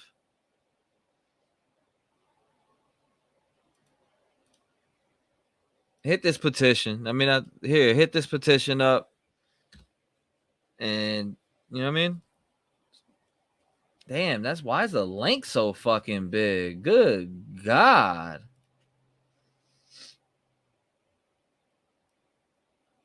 Let me go ahead and try this. Tell me if this works.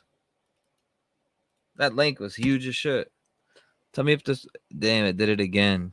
Wow. I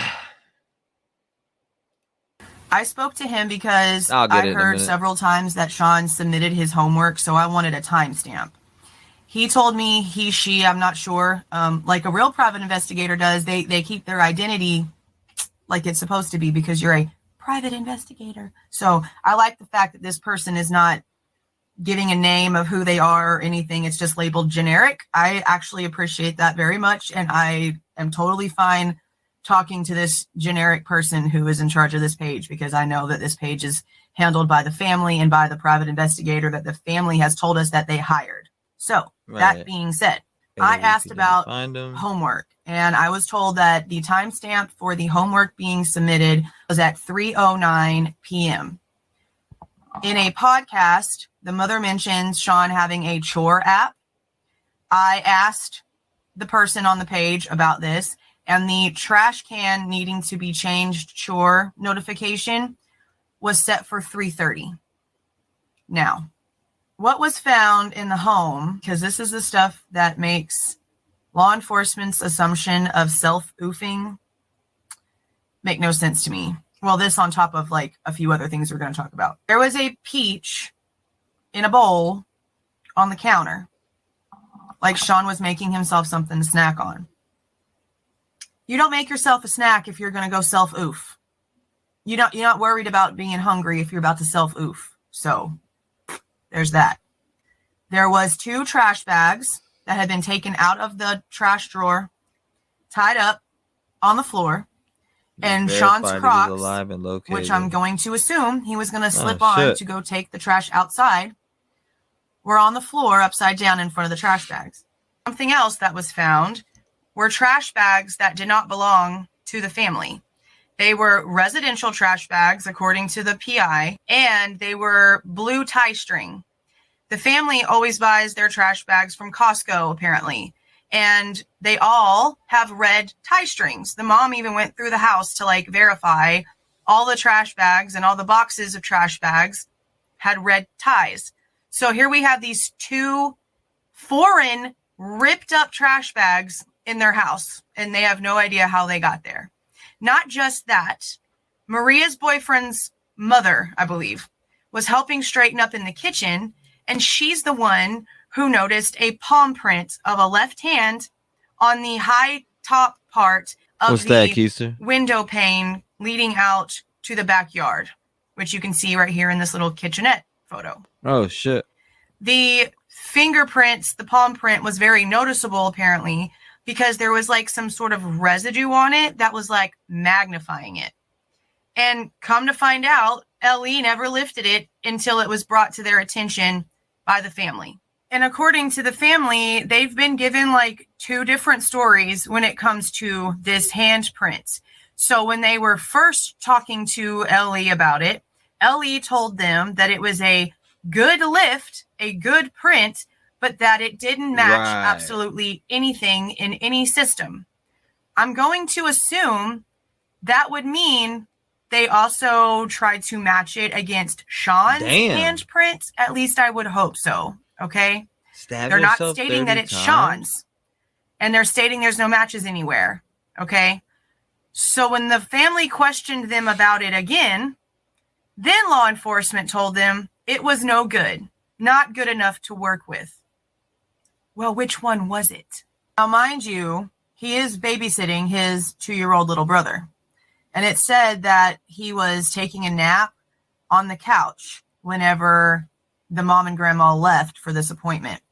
Now, another thing that I asked the person on the page is, where was the couch and the toddler sleeping in comparison to where like the trash bags in the kitchen area was? And he informed me that the house had been for sale, which I had known that before, and that there was photos online of the house. So I went and I grabbed them. I grabbed them from Zillow, and it is a listing that the family had done prior to what happened to Sean, because this is a military family. And they had actually just gotten news that they were going to be moving to the Pentagon. And Sean was apparently super excited about this. So the photos on Zillow for the house listing are pretty heartbreaking because it's the family's decorations. You can see. You know what the sad thing is that nobody gives a flying fuck about this case. And that's sad because this kid right here he deserves justice. Like, I don't get it. I don't get it at all. Nobody wants to bat an eye at this shit. Not even people that live in the 757. Maria's name hanging on the wall in her room. You can see the bunk beds in which Sean used to sleep on the top bunk. You can see the garage where the motorcycle helmet bags were taken from that were found on his head when his body was found. And you can see the swing set before. And it is sort of like an open area floor plan. You walk in the front door, there's steps off to the side, and then you go down like a foyer hallway, and it's like the living room area, but there's no ceiling. Ceiling is up to the 2nd story, so it's massively open, and then you see the counter, and it leads into the kitchen area. Now there's like a little breakfast area with a table off to this side, and then the kitchen is off to this side, where I'm going to assume the trash drawer was. And then there's like a door right here on the end of the kitchen that is most likely the door that would lead into the garage. I feel like the layout of the house and the timing of whenever the situation most likely occurred is very important, which is why I wanted to include the visuals. Let's get back to Maria getting home and going into the backyard and seeing Sean hanging from the swing set. Now, according to her, she runs over when she finally realizes that it's Sean, because at first she wasn't really sure what she was looking at. She thought it could have been a stranger. Definitely have to check it out. She goes over and she is simultaneously lifting him up with one arm while she's calling 911. Now, Maria is 6 feet tall, according to the PI. Her and Ramona, the mom, are both 6 feet. Ramona might be 6'1", but they're tall. Sean was 5'10" at just 12 years old. So she's simultaneously lifting him up and calling 911 at the exact same time. Now, it said that Maria took 3 fingers and removed the string-like rope from around Sean's head area. Now, she stated it was around his chin, that it was holding him up by his chin on the swing set, not his neck. When she sees him, the first thing she notices is that there is a belt secured around his waist area, but his arms are inside the belt. No sense. So this belt is strapped extremely tightly to his body. securing both of his arms down by his side. And it is also stated that the EMTs, once they got on the scene, make comments about how tight the belt is around Sean because it took them a minute to be able to finally get it loose. I thought the Maria sister let her down. performed CPR for about 6 minutes while on the phone with law enforcement and waiting for everyone to show up. Now, from what it sounds like, Ramona and her mother were on their way back from the doctor's appointment, and they got stopped at a red light. Pulled them down. And at this red light, EMTs, ambulances, police cars were all rushing. Please tell me I'm not the only one that's seen that video earlier where the person said the sister pulled him down.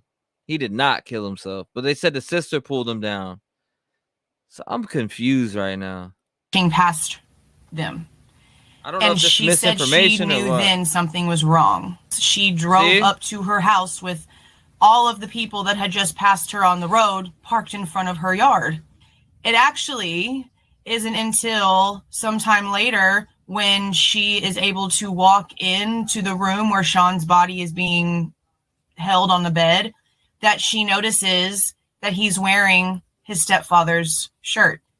This entire thing starts going pretty wild from that point. It was already super intense and crazy, but then once you hear the rest of the story, that's a good fucking things question. How old are is the absolutely Twilight Zone. 16? At this point, 16. Mom also notices that Sean is wearing his stepfather's underwear, and it would turn out his body was hung there on the swing, completely covered in his stepfather's clothes. A shirt, a pair of denim pants, his underwear, and a black belt. Now, the crazy thing about that is that according to what the parents have said and what the PI on the page told me, the clothes, the pants, and the belt have never been shown to mom and dad. Because I specifically asked if Jared, the stepfather, could identify any specific pieces of clothing that were actually missing. Okay. You know, if you have a shirt missing that you don't see for a while, or you know what kind of belts you have, right? And he didn't state whether he recognized any specific missing pieces, but it's basically just being assumed that this was actually the stepfather's clothes. And the main reason for that is because Sean's underwear were later found in the walkway in the master bedroom that leads to the bathroom for the master bedroom. And not just the underwear being on the floor, but the chest drawer that had clothes in it for Jared, the stepdad, the drawers were open and the clothes were all askew inside the drawers. Now, the biggest part of the entire situation when it comes to these clothes is the fact that the shirt and the pair of shorts that Sean had on that day are missing. They were never found. So how do you explain that, law enforcement who thinks it's a self-oof? How do you explain the clothes that have been verified by not only security footage from the middle school of Sean walking down the hallway with a friend, but also when he submitted his homework at 3:09, his school requires a selfie to be taken. And in this selfie, he's wearing the same shirt he wore to school that day that's on the footage. So how do you explain clothes just walking away by themselves? How do you explain that then, cops? I'm waiting. The private investigator told me that the hyoid was not broken. There was no injuries at all. There was no bruises. There was nothing. And Ramona even states that it looked like he was asleep. His eyes were not swollen. The whites of his eyes were not bloodshot as if he had been in any way. Straight up murder. There was no physical injuries. And there was definitely no injuries here. The only thing that was actually on his neck was a scratch from a week prior that his autistic little brother had done to him. They said that the little brother's thing is like to grab into that area and had scratched him, had scratched Sean. So other than this 1 week old scratch, there was nothing.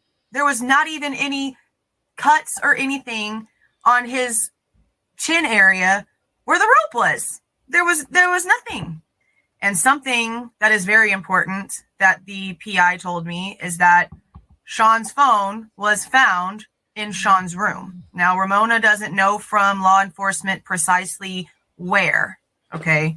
Because at first I thought maybe he was downstairs making a snack and then got the alert on his phone to take the trash and had the phone with him, right? Like in the kitchen. And that's whenever he started doing the trash. But yeah, absolutely murder. If the phone was upstairs, then it's a possibility that he was upstairs.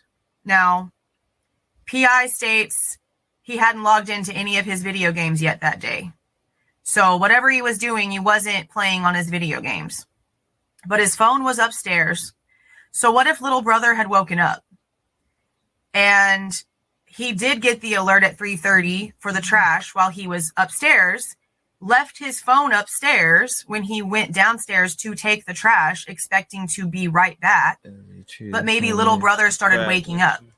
And then maybe someone knocked at the door. Yeah, absolutely treated him like this shit. Is why I believe this is the right direction here. Remember, he was babysitting his 2-year-old little brother. So once like the shock of what was going on hit Ramona, she realized, oh crap, where's my 2-year-old? Okay. They go inside the house and they find the toddler completely covered in clothes. She pulls him out and he is sweaty and sort of lethargic, and his eyes are all swollen from crying real hard, and he doesn't speak. He doesn't say anything. It is said that the toddler started talking about how someone was punching Sean. Now, there were not any bruises or injuries on Sean. Someone was punching but him. That does not mean that someone did not physically attack him. There are ways for you to subdue people or hurt people without leaving marks. There's also ways you can people by soft things like laundry, like pillows, chokeholds, you know? My biggest thing at this point would be trying to figure out the origin of the self-oofing terminology when it came to this case in the first place. Alien oppressor. Okay. Yeah, I seen it. Now, I seen it. They're fucking. There are a few pieces people of that crap. believe it could be self-oofing.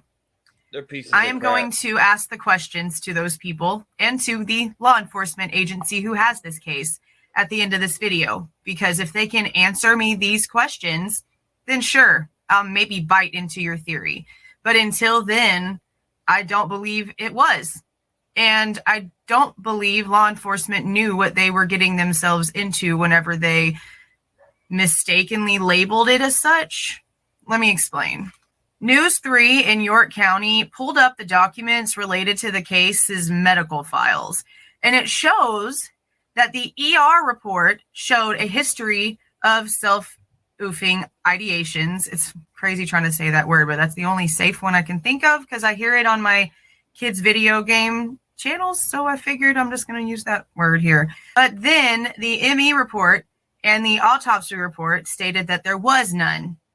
And there wasn't. According to his parents, there was never, ever, ever any mental illness or any doctor's appointments relating to mental illness in Sean's entire medical history.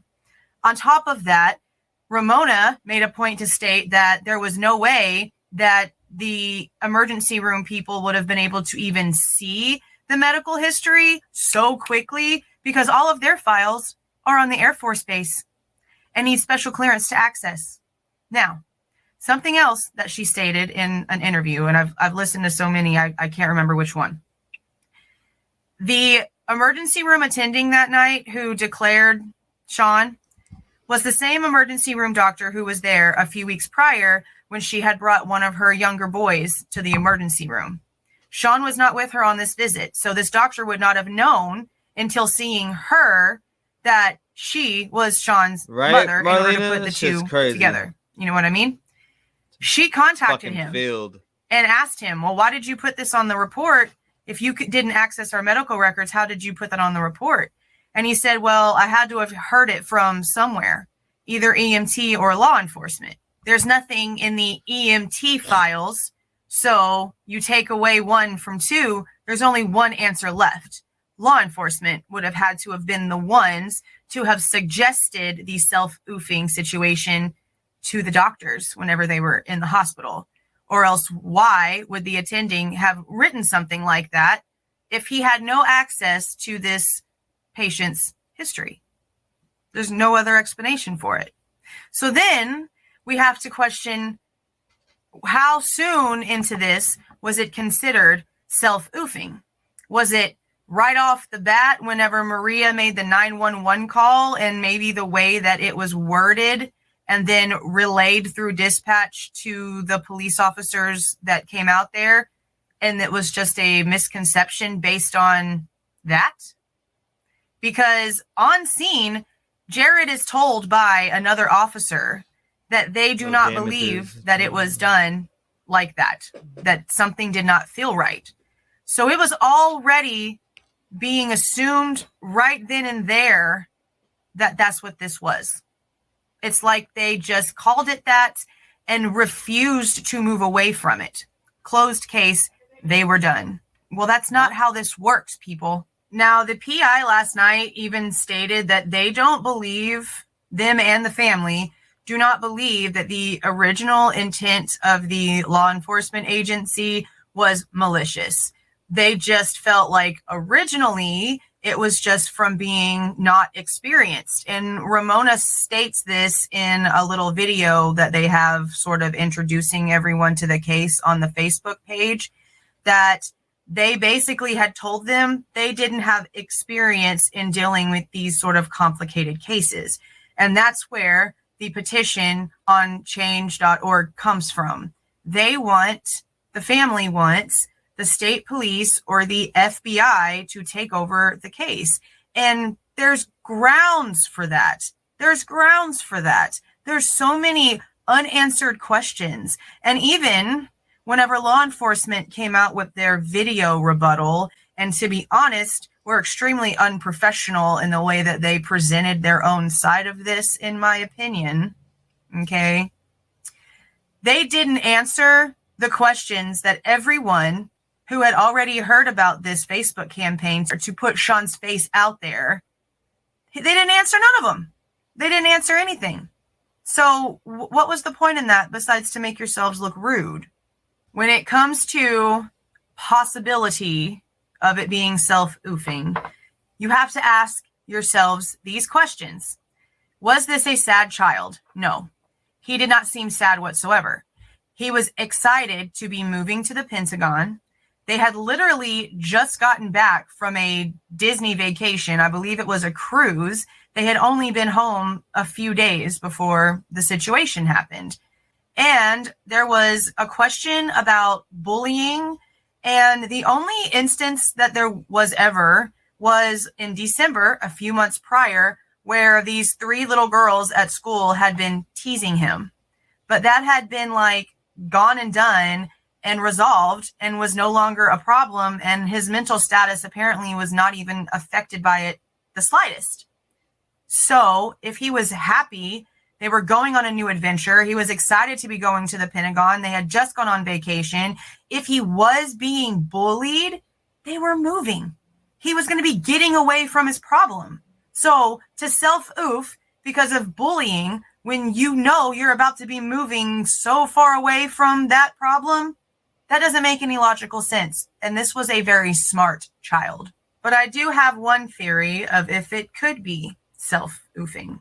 And we do have to look at all things here. I don't believe that this has any actual credence. I'm going to say that before I let it fall out of my mouth. Most definitely corrupt. This one is very, very, very far down on my totem pole, okay? Could he have tried to do this? And the fact that there was no note, but that he was wearing his stepfather's clothes and purposely used something that was his stepfather's, the motorcycle bag and the cord from the other bag, then his note that wasn't left. Could this have been his retaliation for having to be stuck with the stepfather? But then you have to question, this stepfather is also just as adamant as the mother that this was not a self-oof. He is just as willing to have his life pried into for answers as she is. So that's why that one is way down on my totem pole, because that doesn't make sense. You'd basically be asking for whatever you had been putting this child through that would cause him to do this to come to light. I just don't see that being it. Then again, Sean was 5'10", pretty much the size of a grown adult. He had a young looking face, but if someone had gone into the house to maybe rob the place because there were no vehicles present and basically got shocked by the fact that there were people in the house, that could be something else. Do we know if the door was locked whenever mom and grandma left? Do we know if Sean made sure that all of the doors were locked? The front door was locked when Maria got home, but that doesn't mean that it was locked before that at all. And not to mention, remember, the toddler was like covered in laundry and like sweaty and had been crying and was like lethargic. The family also mentions that the thermostat had been raised up to like 85 degrees. Why? Why cover up a child and then raise the temperature? To me, it seems like whoever did this to Sean also had some sort of ill intent towards the toddler, right? Is it possible that in the struggle with whoever this was, something happened to Sean's clothes, which are why they're poofed and gone, and because he's so tall, maybe the person went to the master bedroom to get clothes because he figured maybe that's where the clothes for this adult-sized person would be? It could literally be a complete coincidence, or it could be an actual sign of something. That's the problem here. We don't know. Now, one of the theories is that it's military retaliation. Now, these are very high-ranking Air Force people, so anything is possible. But there's also been a lot of questions about where the biological father is on the page itself, and I'm noticing that that question is being left unanswered. So I didn't bother to ask because it seems like that's something that they don't want to discuss right now. I might ask later because it is a very curious question. Speaking of questions, here are the ones that I have for law enforcement. If this was a self-oofing, explain how a belt was tightened so tight around his waist that full-grown men showing up from EMT had trouble removing it. He could not have tightened that belt so tight with just one hand, and it's still been loose enough for him to have wiggled his other arm through in order to fully secure himself. Answer me that question. Also, where are his clothes that he was verified via timestamp at 3:09, turning in his homework, to have been wearing just 20 minutes prior to the last time he was spoken to? Where are the clothes? Previously, where are with they? the fingerprints, I stated, I hope y'all match them to Sean's. Did you? If it did, why didn't y'all just tell the parents that? If it didn't, then who does it belong to? And also, law enforcement had his phone, his tablet, all of his electronics. There was no searches about That's any weird. sort of self-oofing or the F word when it comes to this, okay? None of that was found on anything. This case is tragic.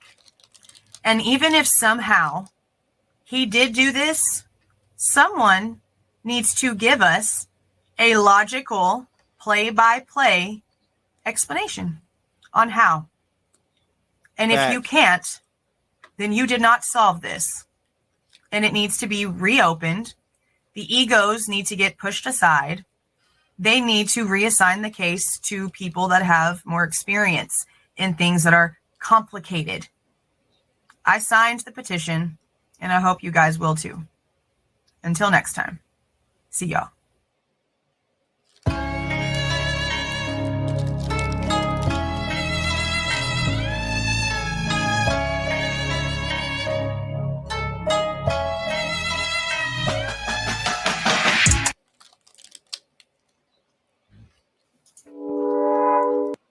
know, right? I wonder who thought that.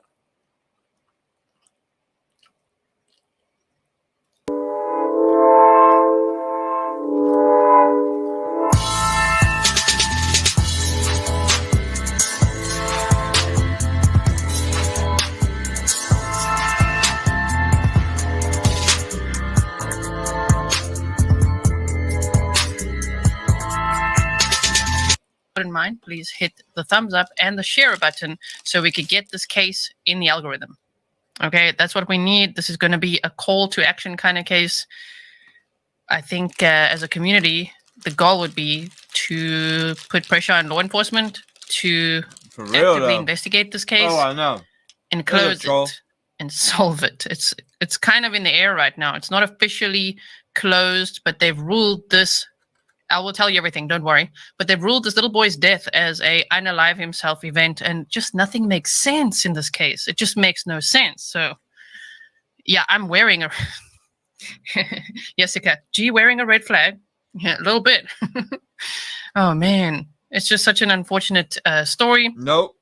I've made contact with the private investigator in this case, and the Facebook group is called What Happened to Sean. Right. So I'm going to be sharing information from that page today because they've got it all laid out as per the timeline and, you know, everything that unfolds. What happened there? Y'all heard about Sheriff Ronnie Lawson's son, right? And nah, I didn't hear about that. From the PI and Ramona, who is Sean Daugherty's mom.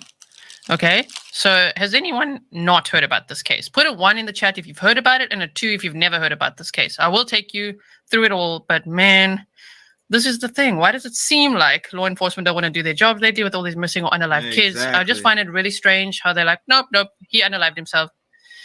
It just seems so unlikely. Okay, so thank you, Rob. Most of you haven't heard about it. Don't worry, we're going to take it from the top. So I've got a lot to show you today. Let me quickly go to this over here. I just want to see one thing. This is from the Daily Press. Yeah. So I'm going to start with this as a brief overview, and then we're going to dive into the Facebook group and learn everything. Okay, everything that we can directly from the private investigator and the family. They might actually be on the show at some point. They can't today, but I've told them the platform is always available for them and the Grizzly community. We got their back. All right. Thank you so much, Teddy Bear. You can get this on Redbubble if you want one yourself. So all the links are on my website if you do want that. All right. So here we go for the brief overview discussion.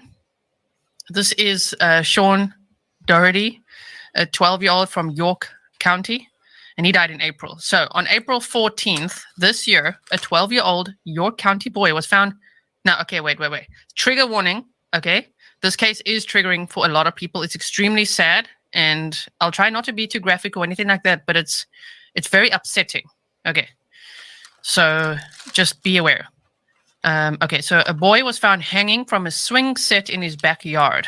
Sean's death was ruled a unalive himself event. But recently, after being frustrated with what they say are unanswered questions, the family launched a social media campaign and wants the case reopened. According to Ramona and Jared Rivas, Sean's mother and stepfather, Sean was a bright, happy boy who the night before his death was laughing and joking with family. Now, pay attention to all the facts in this case because they get really interesting.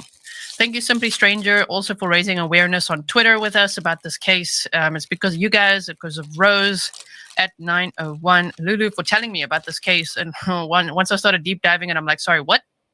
Yeah, no, we need to talk about this.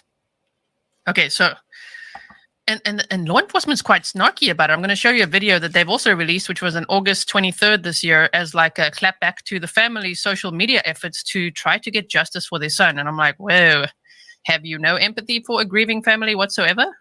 It's kind of weird to hear the police talk like that to this family. Anyway, we'll look at all of that. Hello, Carm.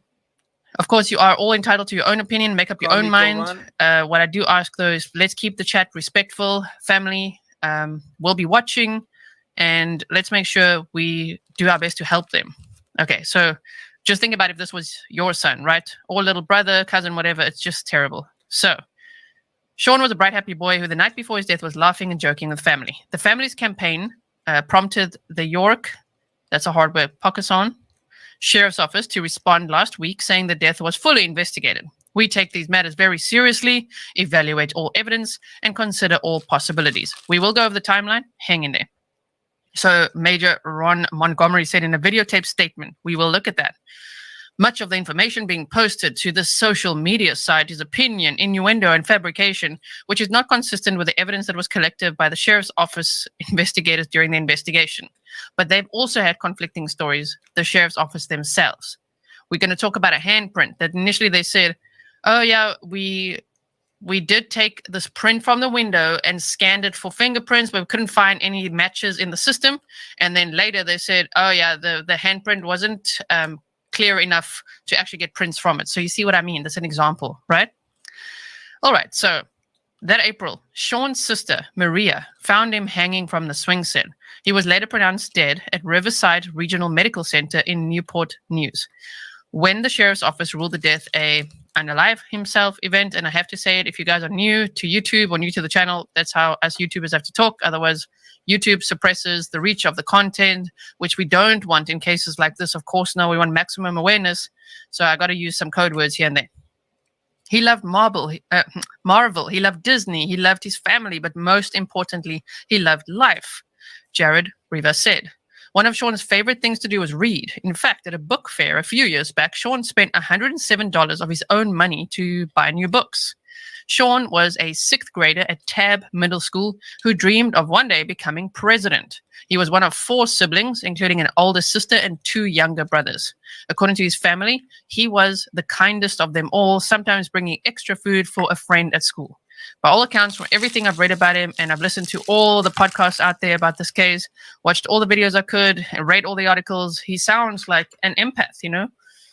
Wow. The autopsy report from the State Office of the Chief Medical Examiner states that Sean was found partially suspended by a shoelace-type string that was tied to the swing set. While hanging, there was reportedly a nylon bag over his head and a belt strapped around his abdomen, pinning both of his arms to his side, the report says. We're going to get more into it because while law enforcement wants to say, oh, no, this is nothing but an unalive oneself event. Thank you, Linda, for being here as I cover this case. Thank you so much. While law enforcement wants to say this is nothing more than unalive, I wish they would explain how they think then he was able to do this at 12 years old and why. Because to have a belt around your waist, pinning your arms to the side, okay, he needs glasses to see. His vision was not good. He needed glasses, okay? So the glasses are not, he's not wearing his glasses. There's a motocross helmet bag over his head, okay, and tied so that he's suspended, sorry for the graphic details, trigger warning everyone, but suspended by his chin, basically. And his feet are practically touching the ground. They're perfectly clean, touching the ground. And the weirdest thing is he's wearing his stepfather's clothes. His underpants are found upstairs where he never ever changed in his parents' room. There his underpants are found. Now he's hanging on the swing wearing his stepfather's underpants, his stepfather's dress shirt and pants. Like, what in the hell is this case? And law enforcement is like, nope, nothing to see here. I mean, yes, arms strapped to his side. So you want to tell me that a 12-year-old, how would it physically be possible to do this to oneself? Exactly. To manage to tie a bag around your head, not wear your glasses, can't see anything, shoes are off, okay, so his feet are not dirty either. It's as if he was carried there because there's no mud or wet grass or anything under his feet. And his hands are tied to his side and he's hanging from a swing? Like, it's just like, what? I don't understand. It's very suspicious. Okay, so they say it's also noted that he was wearing, yes, his stepfather's clothes and was barefoot. His glasses were on the ground nearby and no note was found. But you know what? One of the lenses of his glasses was never found. It's as if somebody took a trophy, if you know what I mean. Never found one glasses lens. What is that? Never mind. I'm just filling in a few things that I've learned as well along the way, and we'll look at the Facebook page. Never mind that throughout the house, for instance, this. Ramona, his mother, only bought trash bags from Costco, and they had red handles. But here in the house was 2 trash bags with blue handles all of a sudden. No one knows where they came from. But no, the police say this is just him, 12 years old, unaliving himself all of a sudden.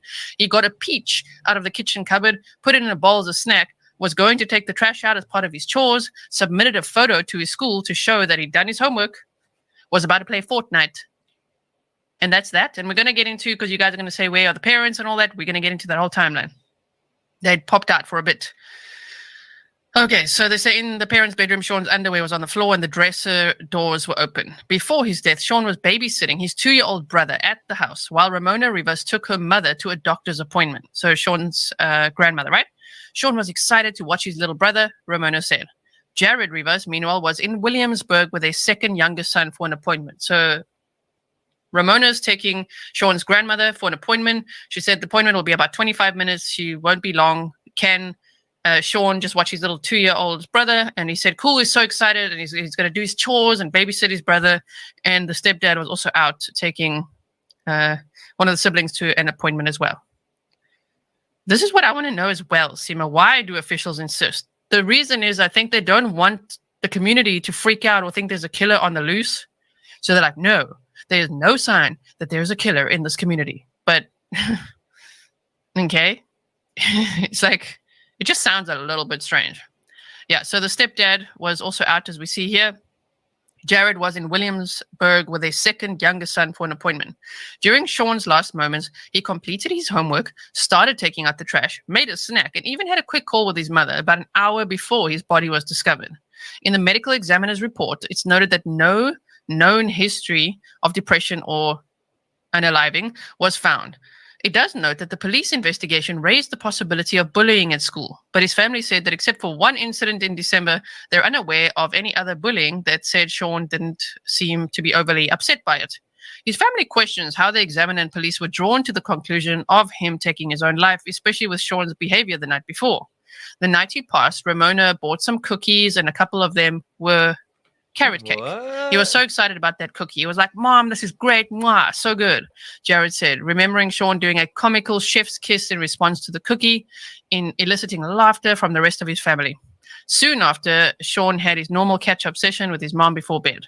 Every night, no matter what, he would come up and follow Ramona around. He would just follow her around and talk to her about whatever they talked about, Jared Rivas said. And that was the same thing Wednesday night before he passed. Every time the catch-up sessions got finished, he'd turn and look at us. He'd go, well, good night, guys. I love you, and bounce down the hall. The family was expecting to move soon. Ramona Rivas was a lieutenant colonel in the U.S. Air Force, and she recently had accepted a new position at the Pentagon. So literally today, she can't make the interview because she's at the Pentagon, and they're not allowed any electronics in there. Okay, so here they say, once she got the call, she told her family the news at dinner. Sean jumped up screaming with excitement and said he couldn't wait to tell his friends that his mother worked for the Pentagon. He wanted to know if he could go into the Pentagon and get some of the milk chocolate candies with the iconic building stamped on top. On the first day, when I went into the Pentagon, I went into the chocolate shop and bought one. It's next to Sean's picture, she said. In August, the Rivas family didn't want to stay silent anymore, they said, and the social media campaign ignited. Signs with @WhatHappenedToSean, use that hashtag if you post this on social media, started appearing across town, and a Facebook page titled What Happened to Sean formed, which we're going to look at. The family also started a petition, which is in the description box, change.org, called What Happened to Sean. Please sign it, Grizzlies. And remember, when you sign it, name, surname, email address, and then you have to check your email to click on the link to finalize your signature. Okay, so we don't want this to be a fight with the York Pocosin sheriff. All we're asking for is another option, Jared Rivas said. I mean, you hear how we're describing him the night before he passed. We all got back from a cruise, and he got his passport done on Tuesday, April 12th, which he was thrilled about. He didn't know he was going to be alone until he got home from school. He couldn't have planned this. Beyond the statement released on Facebook, no more details about the case will be released to the public, said the sheriff's office spokeswoman, Shelley Ward. We just wanted to get out our information to put their minds at ease, Ward said. There's not someone in our community that's out killing people, and we're not investigating it. We take all matters seriously. The medical examiner's office also made a statement saying that in cases where a family disagrees with the cause of death, they are given an opportunity to present any new information. In cases where the family suspects that someone killed their loved one, we ask families to contact the investigating law enforcement agency immediately to express their concerns. The statement continues, we advise that law enforcement should be involved as they need to conduct the necessary follow-up on the new information. If law enforcement determines the information to be pertinent to our death investigation, then they will present it to our office and the medical examiner will evaluate this new information to determine if cause of death and or manner of death needs to be amended. According to the Rivas, there were many things out of place the day of Sean's death. All they want is for someone to give the case another look. And that's what we're here for, Grizzly. To put the pressure on a little bit, right? Ozzy Mozzie says, can you post a link to this article in the chat? I'm going to pin it to the comments afterwards. I'll make sure to pin everything that we're going to go over today so that you can easily see it. It's the Daily Press, as you can see, what happened to Sean. The parents say, we're not investigators. We're just parents that lost an amazing kid, Jared Rivas said. No matter what, no one can argue that he doesn't deserve a second shot, right? Rotan says, there's definitely someone in that community that did that. It's very odd. Now, wait till we go into the details. You guys are going to see. Thank you so much to Ozzy Mozzie. This link is quite long, but I'll post it here. There's the link to the article I've just read. I'm going to pin it in the comments as well. Okay? So, we're going to use our voices all the way from the Netherlands and abroad, international audience. I find it really helps because I live in the Netherlands. I don't know. I find sometimes it's like, oh, damn, because it's an international audience that we have here as Grizzlies. And when cases reach an international audience, I don't know, sometimes it hopefully will inspire law enforcement to be like, oh, maybe we should look at this, because they really should. If you are a content creator and you're watching this, please cover this case. Even if you just make a short, shorts can go very far these days, a community post, that would be amazing too. Please, if we can get the information out, just so that law enforcement can take a relook at this case. And actually, as the parents said, could you close the case then? If you say, nah, it's kind of closed. That's the problem. It's kind of in limbo. So they don't have privy to the documents. They can't see the full autopsy report. They can't have access to anything because the investigation is still like open, not officially closed, but yet they're saying it's just a simple matter of unalive himself, right? Right. What up, Stephanie? Oh, my word. Okay. And a 12-year-old too. April, how would he tighten it back? Hold up. It's 11:15. I'm about to go catch me 5 hours of sleep. Something like that. I'll be back on later, though. I appreciate y'all. I'm fucking tired of shit.